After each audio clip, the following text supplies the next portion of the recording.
A partir de agora, Rock and Gel, na Master Sport. Rock and Gel, Rock and Gel, Rock and Gel.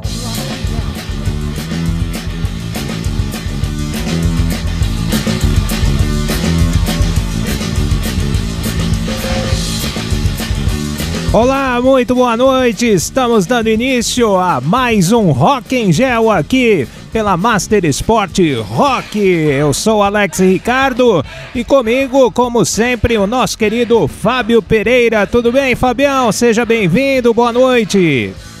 Boa noite, Alex, boa noite a todo mundo que se liga na Master Sport em todo o planeta. E hoje o nosso convidado é um dos grandes repórteres que o nosso Brasil tem, né? Ele faz a cobertura dos grandes clubes aqui da capital, inclusive a Portuguesa. Então, mais do que nunca hoje, rock and roll é o nosso esporte. Sem dúvida, é o nosso querido Eduardo Afonso dos canais ESPN. Eduardo, seja bem-vindo, Edu, uma alegria. Primeiro, obrigado por ter aceitado aí o nosso convite para falar um pouco da sua carreira, da sua trajetória também, claro, do esporte e do rock and roll, né, meu amigo? Seja bem-vindo.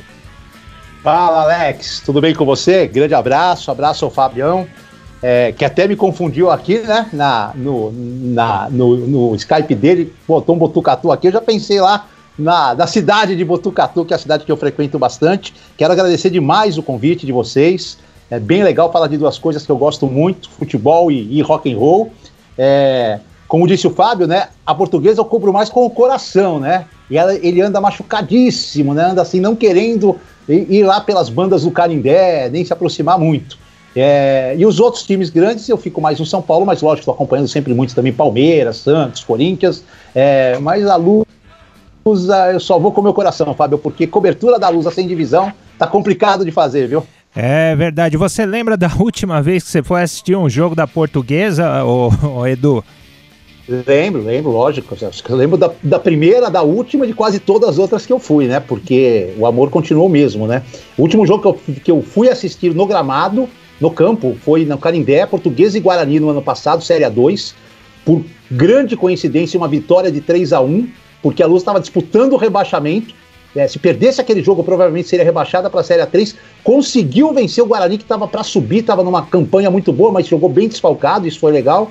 E a Lusa ganhou de 3-1, e aí assim, aqueles 3 pontos, mais 3 que vieram na última rodada, foram os 6 que salvaram a minha Lusa de passar mais vergonha ainda, e parar na Série A3 do Campeonato Paulista. Agora, Edu, a gente aqui na Master Sport, a gente cobre muito a Série A2, Série A3, porque somos aqui do ABC até a Série A1, por causa do Santo André e do São Caetano e tal. Mas quando a gente vai fazer jogo lá no Canindé, cara, a corneta soa forte lá, hein, cara? Você era um daqueles corneteiros lá, cara? De moleque não, né? Quando eu ia assim mesmo como torcedor mesmo, assim, porque hoje eu tenho que tomar uma série de cuidados, né, cara? Porque, embora na minha hora de folga eu não sou funcionário da ESPN, mas ninguém quer saber disso, né, cara? Então você não pode fazer muita bobagem aí na rua e causar muita cornetagem, porque senão isso acaba chegando lá na ESPN e não é uma boa. Você, por mais que esteja no seu momento de folga, você sempre está representando a empresa que você trabalha, né? Então tem que ser um pouquinho mais comedido. Prefiro às vezes engolir a raiva, explodir aqui em casa do que... Mas quando eu era moleque, é que eu não peguei times tão ruins como esses últimos da Portuguesa. Na minha época de moleque, de torcedor, até já fazendo jornalismo, a Lusa tinha uns timinhos perto desses atuais, tinha umas seleções, né? Então às vezes perdia, dar uma cornetada aqui, outra ali, mas lá eu sei que o barulho é grande. A Leões da Fabulosa, que é a principal torcida uniformizada, ela já foi muito mais forte, muito mais influenciadora no clube, principalmente década de 80, 90, até o começo dos anos 2000, a torcida também deu uma enfraquecida, né? O clube enfraqueceu. Quando um clube como a Portuguesa enfraquece tudo que está ao redor dela, inclusive a torcida organizada. Mas de vez em quando os caras passam uns apuros lá, viu? Não é muito fácil não, mas eu já vi como repórter lá, jogadores acuados no vestiário assim, tomando sermão de torcida. E os caras no jogo seguinte jogaram direitinho, viu? Acho que às vezes funciona. Cara. Eu tenho, Edu e Alex, uma história muito legal de corneta no Canindé, foi em 2008. Inclusive, Alex, eu estava com o nosso amigo Raoni lá, Raoni Davi, e a gente saiu da faculdade, não tinha aula naquele dia, a gente foi ver um jogo lá, Português e Santa Cruz, lá no Série B no Canindé. E aí teve um momento lá que teve uma discussão no banco de reservas do Santa Cruz com o jogador da Portuguesa, a polícia teve que intervir. E aí um torcedor de uns 70 anos, cara, sem brincadeira, desceu até o alambrado, chamou o policial e pediu pro policial atirar no jogador Santa Cruz, cara. Meu Deus. Se eu não tiver enganado, Fábio, esse jogo foi 1-1. O Amaral jogava. O Johnson empatou pro Santa Cruz o segundo, ele entrou no banco de reserva, o Johnson que tinha passado pela Lusa, um angolano. Que em 2006, na batalha, quando teve o Grêmio e Náutico na Batalha dos Aflitos, naquele mesmo ano, naquele mesmo dia, jogou Santa Cruz e Lusa no Mundão do Arruda. Foram 2 jogos em Recife que definiram o acesso para a Série A.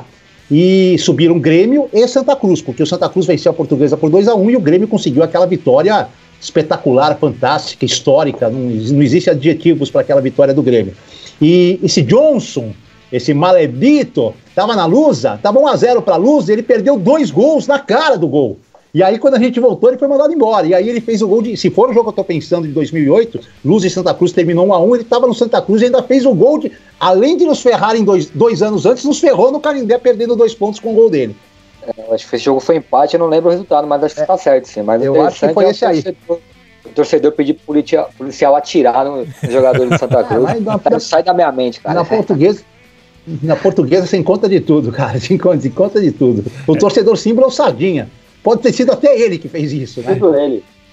Sido ele, com certeza. Tem muita figura ali, hein, cara? Figuras lendárias na Portuguesa lá. Sabe que dá uma dó, assim, cara, porque o clube da Portuguesa, assim, tinha tantas festas foram realizadas ali, né? E a gente vê aquele abandono que ficou, o próprio estádio do Canindé, cara. É triste pra caramba, não é não, Edu?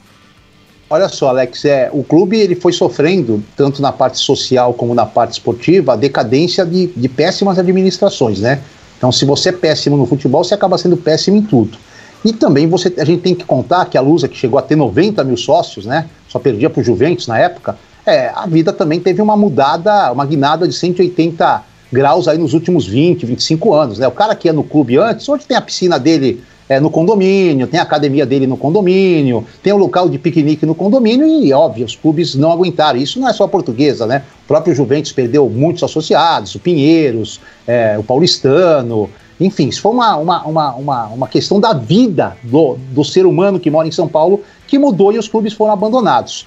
E o clube está bem abandonado mesmo, na última gestão, inclusive, do Alexandre de Barros, péssimo Alexandre de Barros, horroroso, que, aliás, trabalhei com ele na rádio do pai dele e tudo mais, mas horroroso, tinha muita esperança que ele fosse resolver alguma coisa, ele piorou o clube de tal maneira...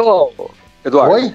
Não, tudo? Não, o pai dele, não, o Armando de Barros, era um cara sério, esse cara era um cara sério, deve ter, com todo respeito aqui, deve ter se mexido no túmulo ao ver o filho dele fazer as barbaridades que fez ali como presidente da Portuguesa. Tem uns amigos que estão na fila até hoje, cara.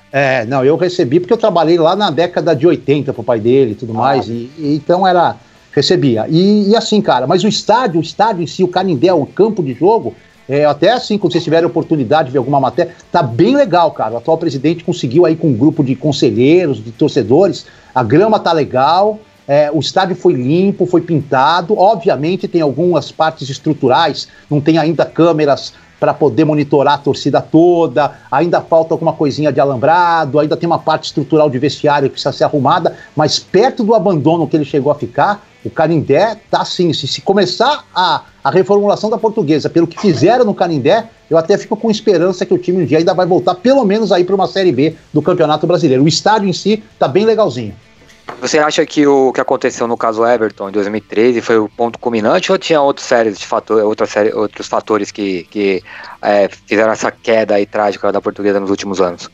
Então, a Portuguesa já vinha assim, cambaleando desde 2002, né, quando ela caiu pela primeira vez, naquela última rodada que caíram Palmeiras, Portuguesa, Botafogo, eu não vou lembrar o quarto time, a Lusa caiu jogando em Mojimirim em 2002, perdeu para o Bahia, que o Canindé estava suspenso, com o Candinho de técnico do Bahia. Olha que ironia, né? O Candinho técnico do Bahia que derrubou a Portuguesa. E a Portuguesa, a partir de então, começou a oscilar.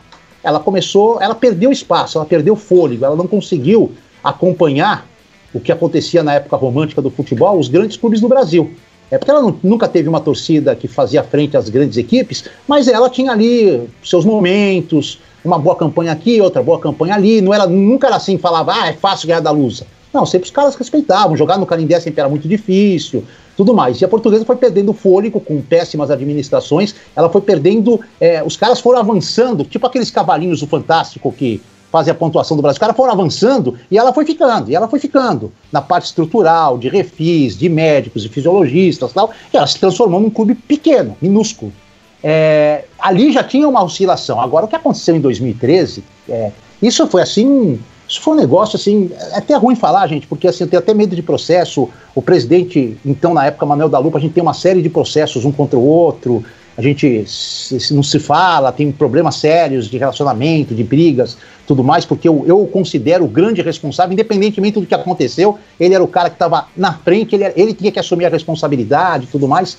Então, ali foi um escândalo, foi um absurdo. A gente sabe, eu já ouvi muitas versões de gente dentro da Portuguesa.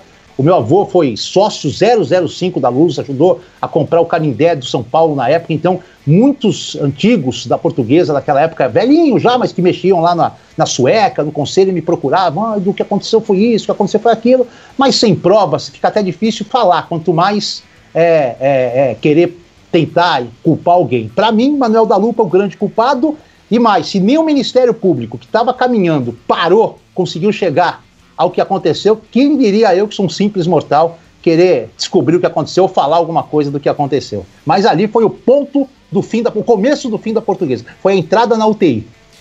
Edu, cara, que lembrança você tem assim da Portuguesa, de algum jogo, até mesmo como repórter ou como torcedor, que te marcou assim, cara, na tua vida, velho?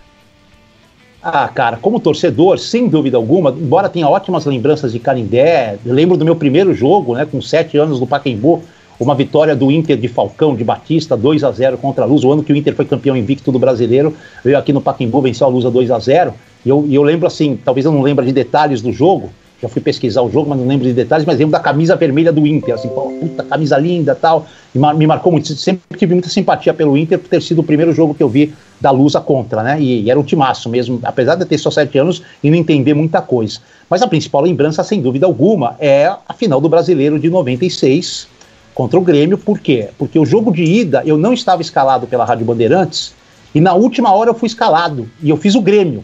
Olha, imagina ser dentro do Morumbi, naquela quarta-feira que choveu demais, mesmo assim ainda tivemos quase 30 mil pessoas no Morumbi, 2-0 Lusa, um passo quase com a mão no caneco do título brasileiro, e eu cobrindo o adversário e cobrindo o vestiário do adversário, mas queria estar lá no vestiário da Lusa. E aí depois eu pedi para não trabalhar no jogo de Porto Alegre, porque eu queria assistir, queria ir como torcedor, e essa é a principal lembrança. Fui lá, fomos recebidos pela torcida do Inter, a gente conseguiu fretar um voo com o Flávio Gomes, com outros torcedores, né, conseguimos um voo só de torcedores da Lusa fretado, foi muita gente de ônibus e tal, e aquela decepção de tomar aquele gol do Ailton faltando 10 minutos, a volta, embebedei, cheguei chorando, fui entrevistado aqui no aeroporto de Congonhas pelo Menon, que era repórter da Folha na época, uma loucura. Essa é a principal lembrança assim, que eu tenho como torcedor. E como jornalista, um jogo muito legal que eu cobri, cara, um jogo assim, que era um jogo facão, né? Um jogo que a Portuguesa também podia começar a assumir, antes até mesmo do período que ela assumiu agora. Foi um campeonato brasileiro da Série B, que eu não vou lembrar muito o ano, mas eu estava na Bandeirantes. Eu fui fazer com o Ulisses Costa esse jogo lá em Recife, no Estádio do Sport, sábado à tarde. Se a Lusa perdesse do Sport, o Sport já tinha subido com o Náutico e eu não vou lembrar com quem mais. E o Náutico e o Sport estavam disputando quem era o segundo, que era o vice-campeão da Série B. E o Náutico foi jogar com o Santo André, na última rodada em Santo André, e a Lusa foi jogar com o Sport. E empatar ou perder com o Sport era rebaixamento. E aí, o que aconteceu foi que o Náutico tomou 2-0 do Santo André, e a Portuguesa estava perdendo de 2-1 e caindo. E eu, de repórter ali, estava desesperado, estava a ponto de entrar em campo e chutar a cabeça do juiz, o caramba, tudo mais. E aí eu ficava gritando pro goleiro da Lusa, que era o Thiagão, que jogou no Corinthians, ficava gritando pro Thiago, era o Thiago ou o Greger, agora eu não lembro, eu ficava gritando pro goleiro da Lusa, avisa os caras do Sport que o Náutico já perdeu, que eles perdendo, eles vão ser vice-campeão do mesmo jeito. E ele ficava berrando pros caras, os caras lá já perderam, vocês podem perder aqui que não vai mudar. E aí a Portuguesa empatou, e aí faltando 3 minutos, pênalti pra Lusa, Puta, cara, eu tava no gol de cá, que o Sport atacava. E o pênalti foi no gol de lá. E o Alex Alves bateu, cara. Alex Alves, não o mais famoso, o outro, Alex Alves, jogou no Juventus. Ele bateu, fez 3-2, cara. Porra, cara, esse dia eu rasguei o diploma e, porra, comemorei, pulei o caralho. E saí bêbado do estádio e já saí, fui pro hotel da Portuguesa abraçar os caras. Aí eu rasguei de ver. Dessa vez eu joguei o jornalismo pro espaço e virei torcedor de bancada mesmo. Eu imagino o pessoal da federação com isso aí, hein, cara?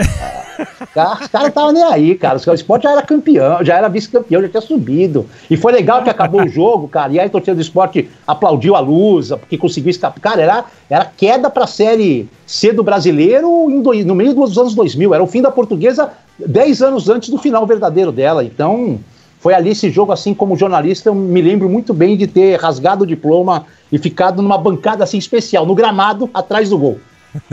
Ô, Edu, nesses jogos que estão tendo reprise aí nos canais de esporte aí, cara, eu não consegui ver nenhum da Portuguesa. Inclusive esse de 96 que você citou seria muito interessante, mas não sei se transmitiram, eu não consegui ver.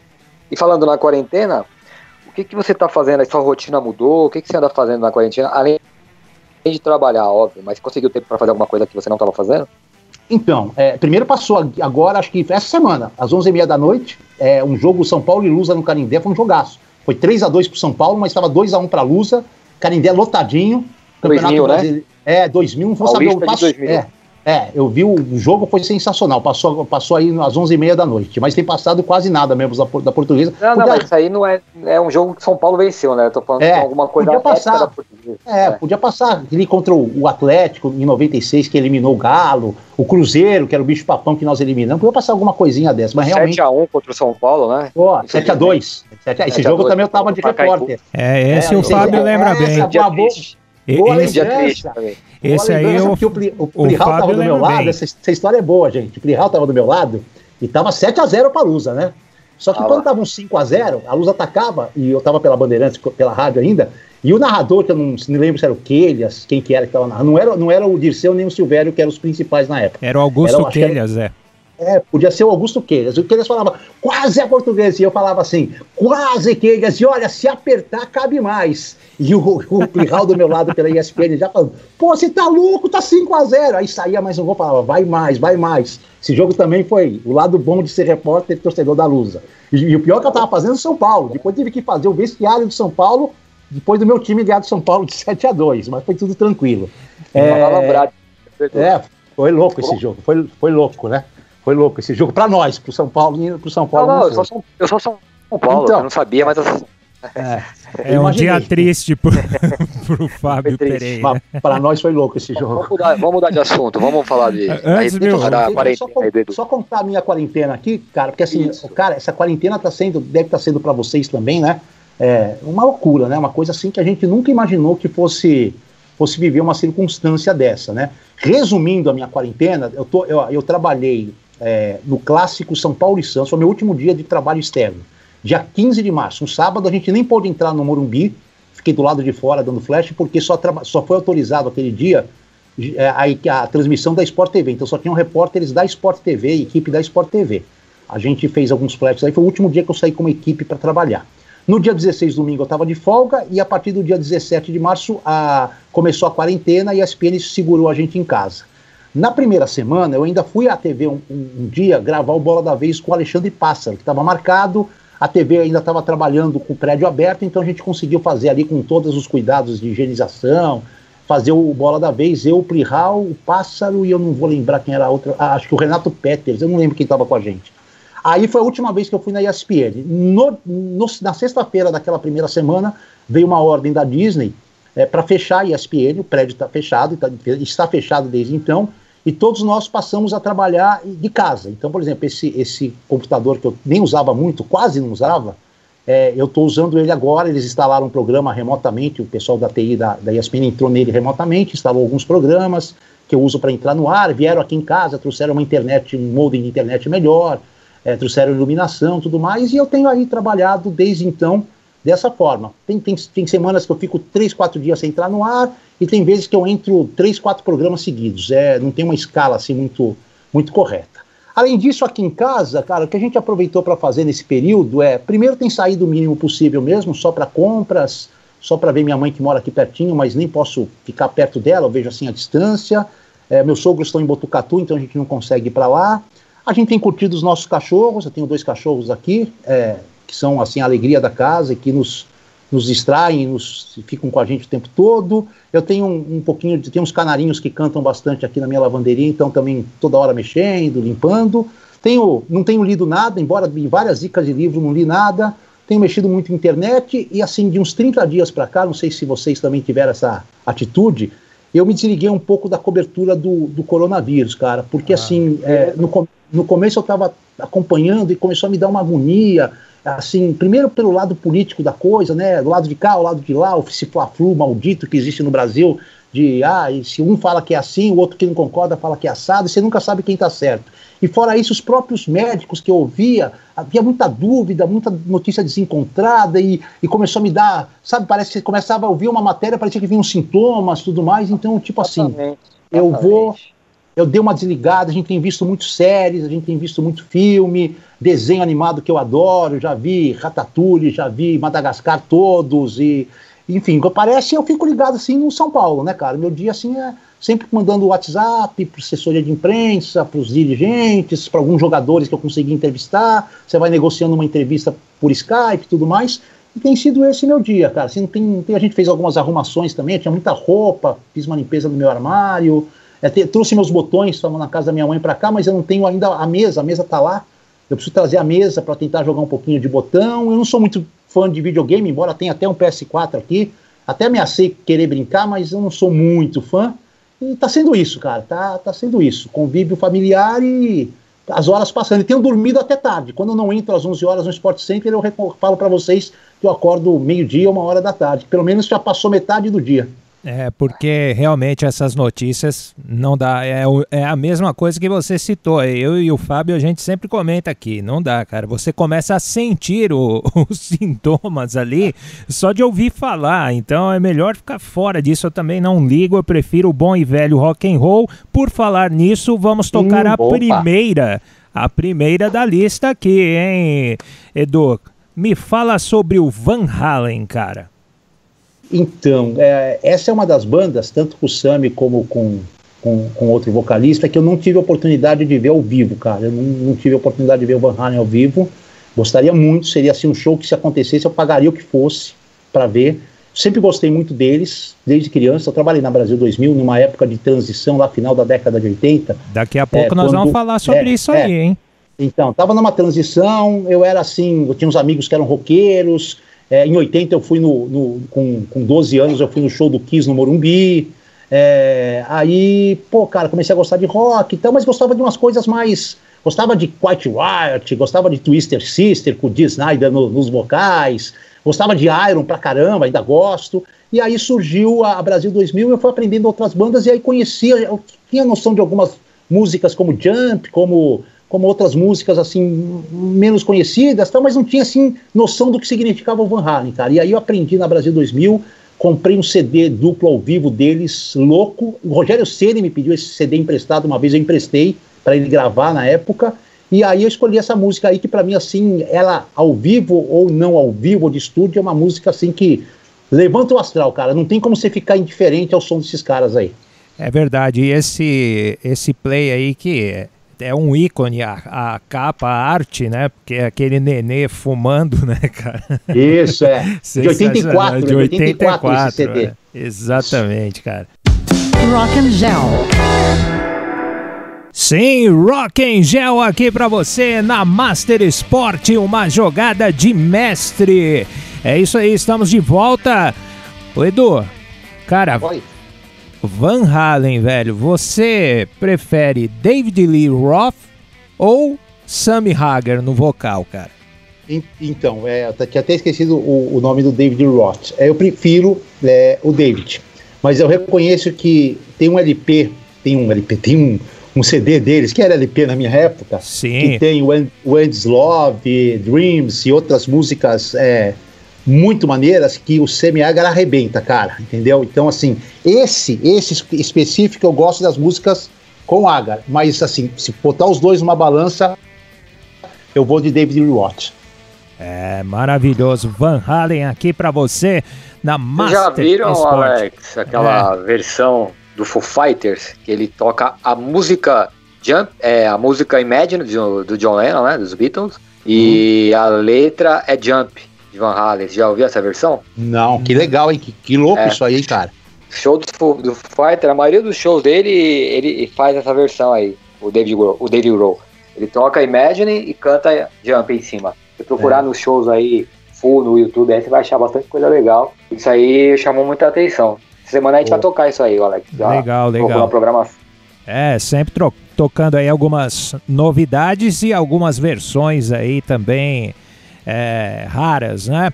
Agora, Edu, mandando um abraço aqui muito especial também a uma pessoa que trabalhou com você, viu? A Túlia Savella, que é jornalista, ela trabalha comigo lá na Rádio Imaculada, trabalhou na Rádio Bandeirantes, se eu não me engano, ela era produtora na Rádio Bandeirantes, tá mandando um grande abraço pra você, cara, a Túlia. Pô, outro pra ela, que prazer imenso tê-la aqui com a gente, acompanhando esse bate-papo. A gente vai falar um pouquinho de Bandeirantes, que é uma casa assim que eu tenho muita saudade, né?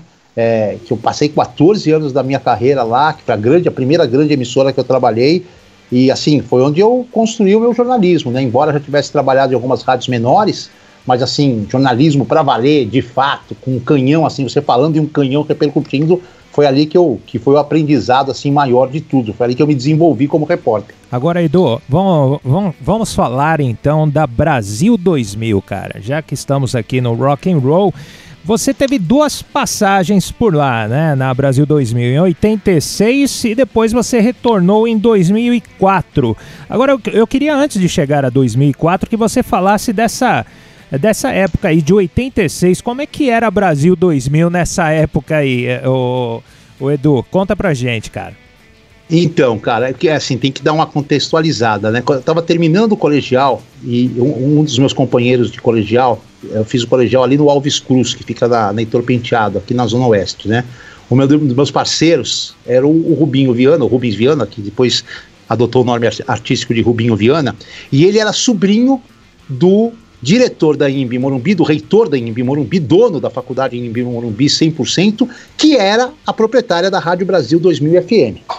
E o que acontece? Eu precisava fazer facul, meu pai tinha um comércio, não queria que eu fizesse facul, queria que eu seguisse tocando o comércio dele, estava com 16 para 17 anos e tal, e eu, querendo fazer, eu era apaixonado por rádio, não queria fazer FM, queria fazer esporte, já tinha colocado na cabeça, você é repórter esportivo, ouvia muito a Bandeirantes, ouvia muito a Jovem Pan, a Globo, tudo mais, e meu dia era ouvir rádio, cara, o meu castigo de moleque, assim, de 8, 9 anos, era meu pai tirar o radinho de pilha, para não fazer uma merda, meu pai não batia nada, e simplesmente tirava o radinho de pilha, eu não fazia mais a coisa que eu fiz errada, porque eu sabia que eu ia perder o radinho de pilha. Vocês verem como eu era louco por futebol em rádio, por programas, por jogos, tudo mais.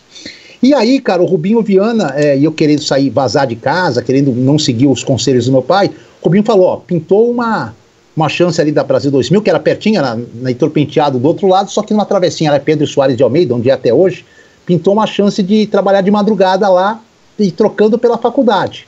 Tipo, eu faria faculdade com bolsa de estudos, era o primeiro curso de rádio e TV da Anhembi Morumbi. Não era nem regulamentado pelo MEC, ele seria regulamentado no decorrer do curso.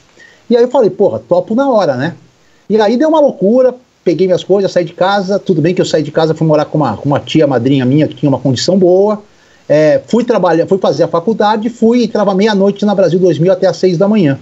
E a Brasil 2000 era uma rádio assim muito eclética, né? Ela tinha programa de jazz, ela tinha programa de blues, ela tinha muito programa de pagode. A Gleide Xavier, saudosa Gleide Xavier, que nos deixou faz pouco tempo, tinha vários programas de pagode lá, com o mestre Lagrila, que era o cara à frente da bateria da Unidos do Peruche. Tinha um programa que o Serginho Elinski, que depois trabalhou muitos anos na Globo, comandava das 8 às 10 da manhã, que chamava Sua Discoteca Está no Ar. Então era mais ou menos assim, mais ou menos o que você fez comigo, Alex. Só que na época o cara tinha que levar os LPs.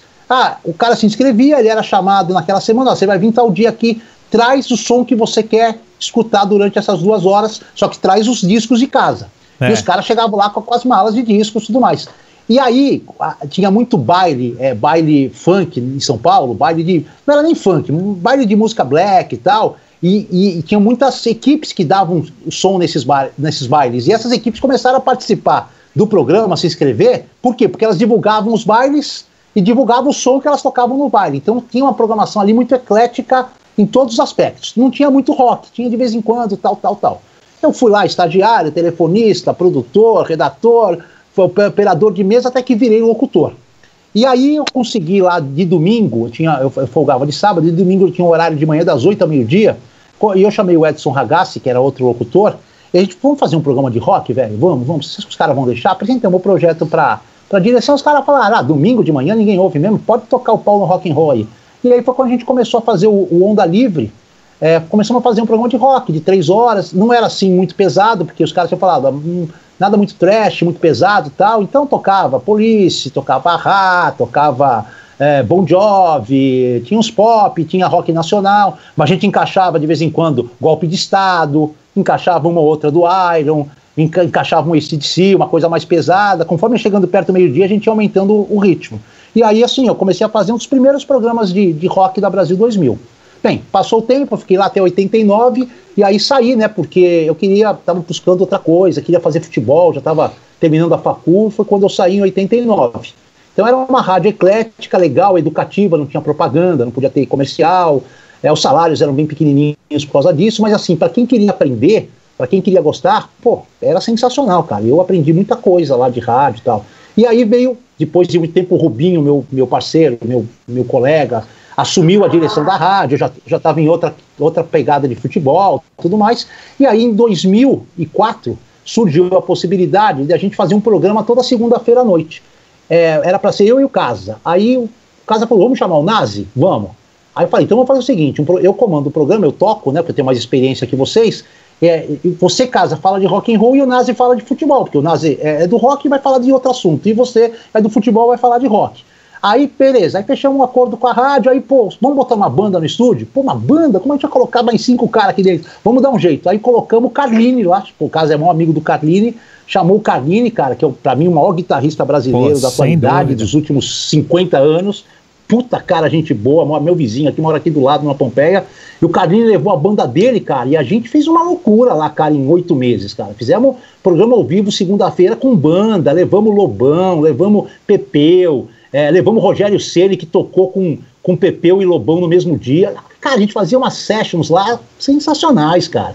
O programa ganhou, assim, uma repercussão legal para uma rádio pequena. Todo mundo falando, matéria, tudo mais. Só que a gente deu azar, cara. Quando estava para renovar os patrocínios, foram 2 problemas que aconteceram. O Casa estava num momento muito difícil com relação à dependência química. Ele já vinha faltando, assim, vários programas, porque ele estava muito louco, para falar a verdade, e não estava conseguindo controlar. A gente até chamava o Mauro Betting, às vezes, para dar uma segurada, porque o Mauro também gosta de rock e tudo mais. Ele substituiu o Casa. E eu estava numa situação de saúde também muito debilitada, porque eu tive um problema de rim, eu tive que fazer um transplante renal, e eu já estava fazendo hemodiálise e tal, e surgiu a possibilidade do transplante justamente no mês do fim do contrato. E eu nem apresentei os 2 últimos programas que foram ao ar do contrato antigo, porque eu já estava internado para fazer o transplante. E aí acabou não virando mais o prorrogação. Mas olha, cara, 2004, 16 anos, tem muita gente que ainda me procura na rede social para falar do prorrogação, cara. Era um programa assim, talvez o programa que eu mais tive prazer de fazer, porque assim, não era um trabalho, era uma diversão, cara. Imagino, cara, o Carlini, né, o currículo musical dele é fenomenal, Rita Lee, né, cara, tocou com tanta gente aí, importante, o Camisa de Vênus, cara, é um baita cara, um baita guitarrista da Pompeia ali, que teve tantas bandas, né, cara, Mutantes ali, toda essa efervescência do rock ali é sensacional, cara, muito bom. E vocês imaginam, o Carlinhos ligava pros caras, tipo assim, amanhã eu vou trazer aqui o Pepeu. Não vai, ligava pro cara, Pepeu, vem aí no meu programa. Os caras iam, cara. Foi Kiko Zambian, que eu não vou lembrar de todos que foram, foi Dinho, Ouro Preto. Cara, e durante 8 meses a gente recebeu, acho que poucas segundas-feiras a gente não recebeu, assim, um grande nome do rock, da música brasileira, cara. Então, assim, era tudo o Carlinhos, o Nazi e o Casagrande. Os caras tinham 1000 contatos. É só ligar, vem aí no meu programa. Os caras iam, cara, chegava lá à vontade, bebida no estúdio, o nego dava um tapa aqui, outro ali, era uma banda livre lá, cara, os caras não estavam nem aí, cara. Aí, Fabião, Ô, Edu, a outra pessoa que você tem uma estreita relação é o Casão também, né, o Walter Casagrande, e nessas andanças aí pela vida ele já te levou para conhecer? Você acabou conhecendo algum astro, alguma pessoa, alguma personalidade ligada ao rock? Ah, cara, eu tive assim, em casa me proporcionou muita coisa, né? A gente começou a amizade, cara, assim, eu já conhecia o Casa, mas não tinha assim amizade, ele comentarista da Globo, ele tinha passado pela ESPN, e eu, repórter da Rádio Bandeirantes, a gente tinha um amigo em comum que era o André Henning, né? O André era amigo do Casa e é muito meu amigo também.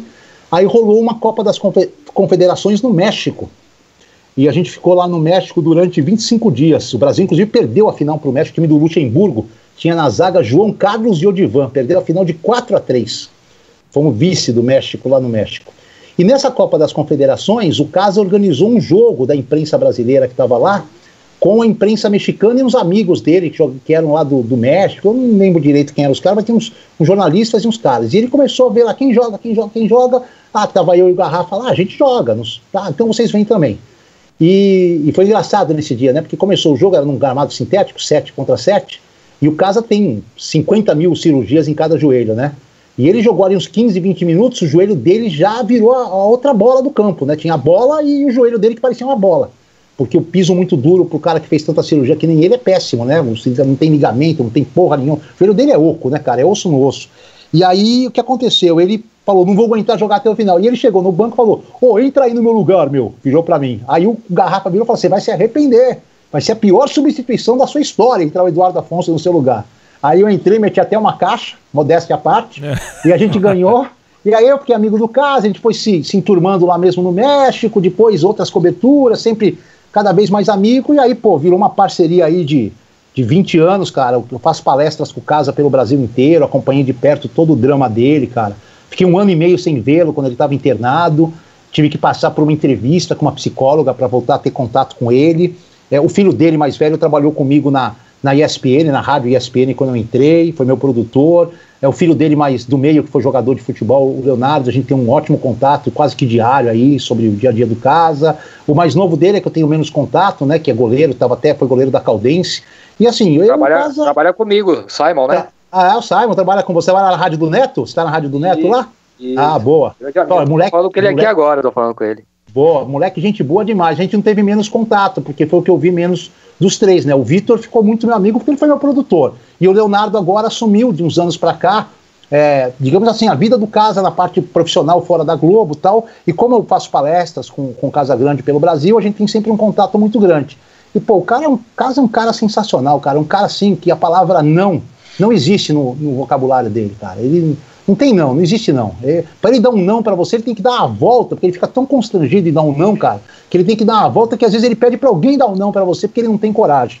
É um cara muito bondoso, cara, e que, assim, passou por um processo de detonar o organismo, assim, o cara foi até o fundo do poço e conseguiu, cara, de uma forma milagrosa, com a intervenção dos filhos, da família, sair dessa situação, bater um pouco aqui, bater um pouco ali, não conseguir encontrar o caminho, mas que nos últimos 3 anos, cara, tá assim, uma coisa sensacional conviver com ele, cara, tá com o caminho certo, não bebe uma gota de álcool, não fuma mais nenhum cigarro, drogas, então, ficou no passado, e que hoje fala abertamente disso, cara. É uma lição de vida você ouvir uma palestra do Casa, cara, porque, assim, é um cara que fala com o coração, cara. Ele até sai meio mal às vezes da palestra, porque ele relembra muita coisa pesada, né? Mas é um cara que fala com o coração, cara, e não é um cara que te julga, tipo assim, ele não tá lá na palestra falar que você tá errado porque você usa droga e que você tá certo se não usa. Ele tá pra te falar o que ele passou, e você, com o seu livre-arbítrio, escolher se você quer passar o mesmo que ele passou, e talvez não ter a chance que ele teve de se recuperar, você ir pro fundo mesmo do poço e acabar, ou você pode ter a opção de, tipo, não passar por isso, fugir dessa dependência e ter uma vida legal, cara. Então, assim, tem até muita coisa que falar, é até difícil falar do Casa. Uma vez a Placar me chamou para fazer uma matéria sobre o Casagrande, cara, quando ele estava numa das internações, eu não consegui, cara. Eu falei que não ia fazer porque a nossa amizade é tão grande, eu sei de tantas coisas pessoais dele, eu ia acabar misturando o profissional com o pessoal. Eu abri mão de escrever para Placar, que é uma revista que eu sempre li, sempre acompanhei, para não ter que falar do Casagrande, ter que escrever sobre ele. E você tem acompanhado essas palestras com ele. Como é que tem sido feita essa parceria aí, Edu? Conta pra gente, cara. Então, na verdade, um pouco antes até dessa internação maior, uns anos antes, ele tinha vários convites de palestra, mas ele não sabia muito como tocar, ele não sabia como fazer. E um dia a gente saiu aí pra tomar uma e ele falou, né? Pô, Edu, você não quer cuidar dessa área aí? Os caras me ligam, eu não sei falar não, eu não sei pedir dinheiro, eu não sei negociar, eu não sei. Eu falei, você quer que eu toque? Eu toco, vambora. E aí a gente fez algumas, poucas, na verdade, mas deu certo, né? Ele ia lá, eu quando não tem... Porque o Casa não faz a palestra, ele não sai, não é que nem eu, um tagarela que sai falando, né? O Casa, assim, ele precisa ser estimulado a falar. Precisa ter um interlocutor que pergunte para ele, que... Então, quando essas empresas contratavam ele, e essas empresas não tinham quem fizesse a palestra, eu que conduzia. Eu fiz uma bem legal no Pacaembu, a gente fez uma para Panini, para os vendedores da Panini, foi muito legal essa palestra, porque ele é totalmente aberto a perguntas, e assim, você pode perguntar de tudo, pode perguntar das piores coisas que ele responde, porque ele viveu, né? E aí a gente foi criando essa parceria, as palestras foram ficando maiores, a gente assumiu um projeto lá no Paraná de quase 20 palestras, fizemos, depois assumimos um projeto no Ceará que foi o mais sensacional, Ceará Sem Drogas, a gente ficou 4 anos indo pelo menos de uma a 2 vezes por mês para Fortaleza, e ali você conhece mesmo, não em Fortaleza em si, mas no interior, a gente foi bem para o interior do Ceará, assim, lugares muito pobres, onde a droga é um negócio hoje absurdo, onde a droga domina mesmo, você fala, lá no interior do Ceará, como é que vai chegar a droga? É o que mais tem, cara. E a gente fez palestra, ele fez palestras para ginásios lotados, com a cidade inteira praticamente dentro do ginásio, né? Você imagina. E eu fico assim sempre na parte estrutural, cara. Eu ajeito tudo, faço o primeiro contato, as pessoas me passam como é que é a estrutura, como querem, eu passo para ele e falo, vou fazer, aí eu já inicio a negociação, e toda a infraestrutura de como ele chega, o hotel que vai ficar, o hotel que não vai, o voo, como vai ser a saída dele do ginásio, como não vai, se vai ter entrevista coletiva, se vai ser exclusiva, ele tem que se preocupar só em chegar lá e fazer a palestra. Eu falo, deixa o resto que eu seguro aqui, eu tenho costas largas suficientes para aguentar. E a gente tem feito essa parceria há quase 20 anos, cara. E assim, o mais importante é uma parceria de amizade e confiança, cara, entendeu? Às vezes a gente fica 2, 3 semanas sem se falar, depois do nada um chama o outro e desanda a falar, e as palestras, vamos retomar, não vamos? E agora a gente tá fazendo umas lives nesse período de pandemia, já fizemos 3, vamos fazer outra terça-feira que vem, estamos fazendo umas lives, eu e ele, tipo mostrando o que é a palestra dele, para dar oportunidade às pessoas que às vezes não são de empresas que o contratam, também perceber como é a palestra dele, cara. Assim, um dia que vocês puderem participar de uma live, ou puderem, ele der uma palestra aí, pô, claro. Vão lá, cara, vocês vão conhecer, assim, quem tem uma noção do Casa de um jeito, a hora que o conhecer pessoalmente vai ter uma noção totalmente, fala, pô, cara, esse cara é muito gente boa.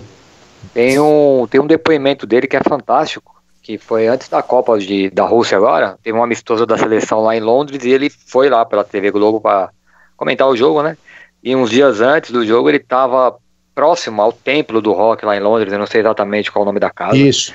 E ele tava pra entrar, ele chegou, parou, olhou, falou, não, eu vou entrar, vou voltar pro hotel e vou descansar, cara, porque se eu entrar, eu sei que eu me conheço, tô me recuperando, e aí você vê que o cara se recuperou realmente, né, quando ele tem aquilo na frente dele, que é um momento que ele pode se divertir, que ele sabe, só que no final ele pode cometer um erro, ele acabou pensando e voltando, aí você vê que a pessoa tá recuperada realmente, né, cara. Foi uma batalha, assim, vocês não têm noção, e assim...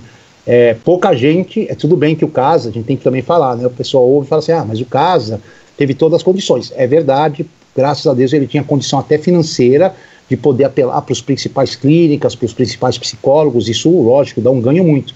Mas assim, se o cara não tiver vontade, ele pode ter todo mundo à disposição. Se o cara não tiver a vontade de se recuperar, ele não se recupera. E se o cara não tiver nada, mas tiver pelo menos a vontade, já é o passo mais importante para encontrar os caminhos de recuperação. Isso é verdade, porque tantos exemplos a gente tem aí de pessoas que são bem abastadas e acabaram debaixo da terra, né? Porque não conseguiram se livrar disso. Então, não adianta a grana, é tudo força de vontade, tudo depende disso, sem dúvida nenhuma. Edu, agora, partindo aqui para o lado musical aqui, vamos tocar aqui mais uma da nossa lista. Opa, aqui, da lista, você separou aqui... Você seguiu a ordem, né? Que eu mandei? A ordem, a gente vai vir de Iron agora, né? É isso aí, cara. Iron Maiden, o que você me diz de Iron? Então, naquela época do começo, lá, os meus amigos com 11 anos, 12 anos, das bandas que eu gostava, a que realmente era uma puta banda de rock era o Iron Maiden, entendeu? E o Iron é muito louco, né, cara? Porque assim, o Iron, quando a pessoa gosta pra cacete, vira fã. Né, eu fui ver 2 shows do Iron, cara. Aliás, até legal, o Casa, eu não tava nessa época com o Casa Grande. Uma das vezes que o Iron veio no Brasil, o Casa organizou uma pelada com os caras do Iron, lá no Alphaville, cara. Levou os caras da banda lá, os caras jogaram uma bola lá com os amigos dele. Pena que nessa época eu não tava tão amigo do Casa, que eu teria participado fácil dessa pelada aí. Mas eu fui ver no Pacaembu com o Casa, o Iron Maiden, esse show foi bem legal, cara.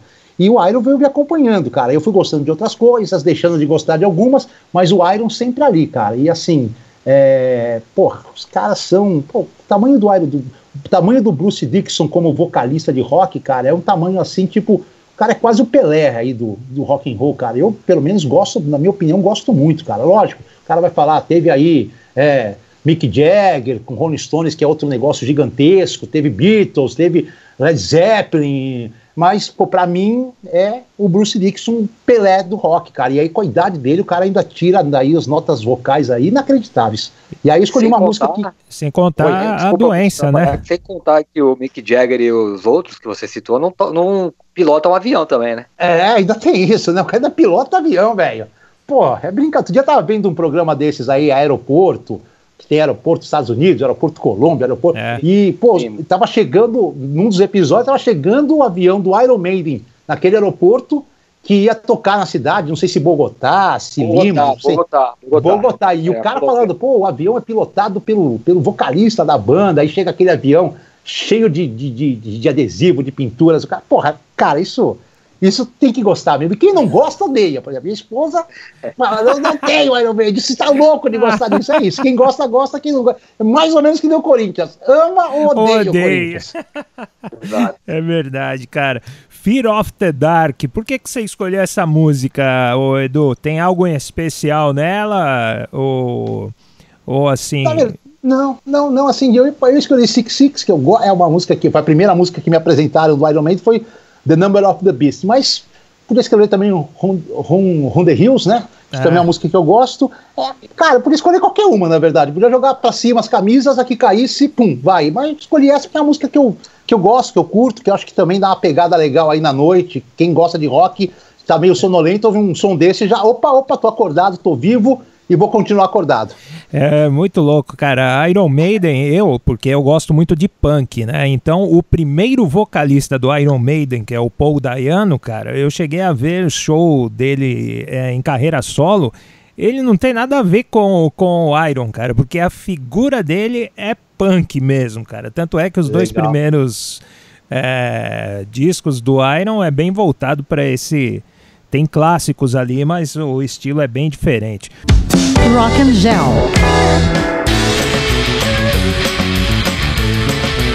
Rock and Gel aqui pra você na Master Sport, uma jogada de mestre também no Rock and Roll Fear of the Dark com Iron Maiden. Aqui pra você. É isso aí, Fabião. Aí, né? É o clássico da banda, na minha opinião, né? Uma das músicas mais tocadas em todos os tempos. E sem contar que a banda, cara, é uma das poucas... Eu não conheço, não sei se você conhece, o Edu também conhece, é uma banda que tem a mascote, né? O Ed, que é tão conhecido aí por todos aí. Tem o Ramones com o Gaba Gaba Rei, né? Também é outro mascote. Mas é estilo diferente, né? Já é um punk já, né? Banda de rock, mascote é difícil, hein, cara? Não, o Ed é uma figura... Aliás, os shows do Iron Maiden são demais, assim, a produção, né, Edu, é fantástico, né? Você já acompanhou isso de perto, né, cara? Já acompanhei, mas assim, de produção, cara, um show que me deixou louco foi no Morumbi, o The Wall, que não sei se o Fábio teve a oportunidade de ir, ou você, Alex, que os caras não tive. Os caras vão tocando e os caras vão montando aquele muro e, cara, e você vai vendo aquela estrutura, mas assim, não é um moinho, é uma estrutura gigantesca, cara. E, enfim, cara, esse show pra mim, assim, foi uma coisa de louco. A única coisa, assim, que se eu pudesse fazer uma crítica, e pelo amor de Deus, uma crítica, é que o show foi sentadinho com cadeira, cara. Eu queria que fosse meio na loucura, todo mundo se apinhando ali em cima, um em cima do outro no palco, mas é sensacional esse show que eu fui ver do The Wolf. Tá me fugindo o nome do cara que toca, que é o cara do Pink Floyd, tá me fugindo o nome dele que fez o show, cara.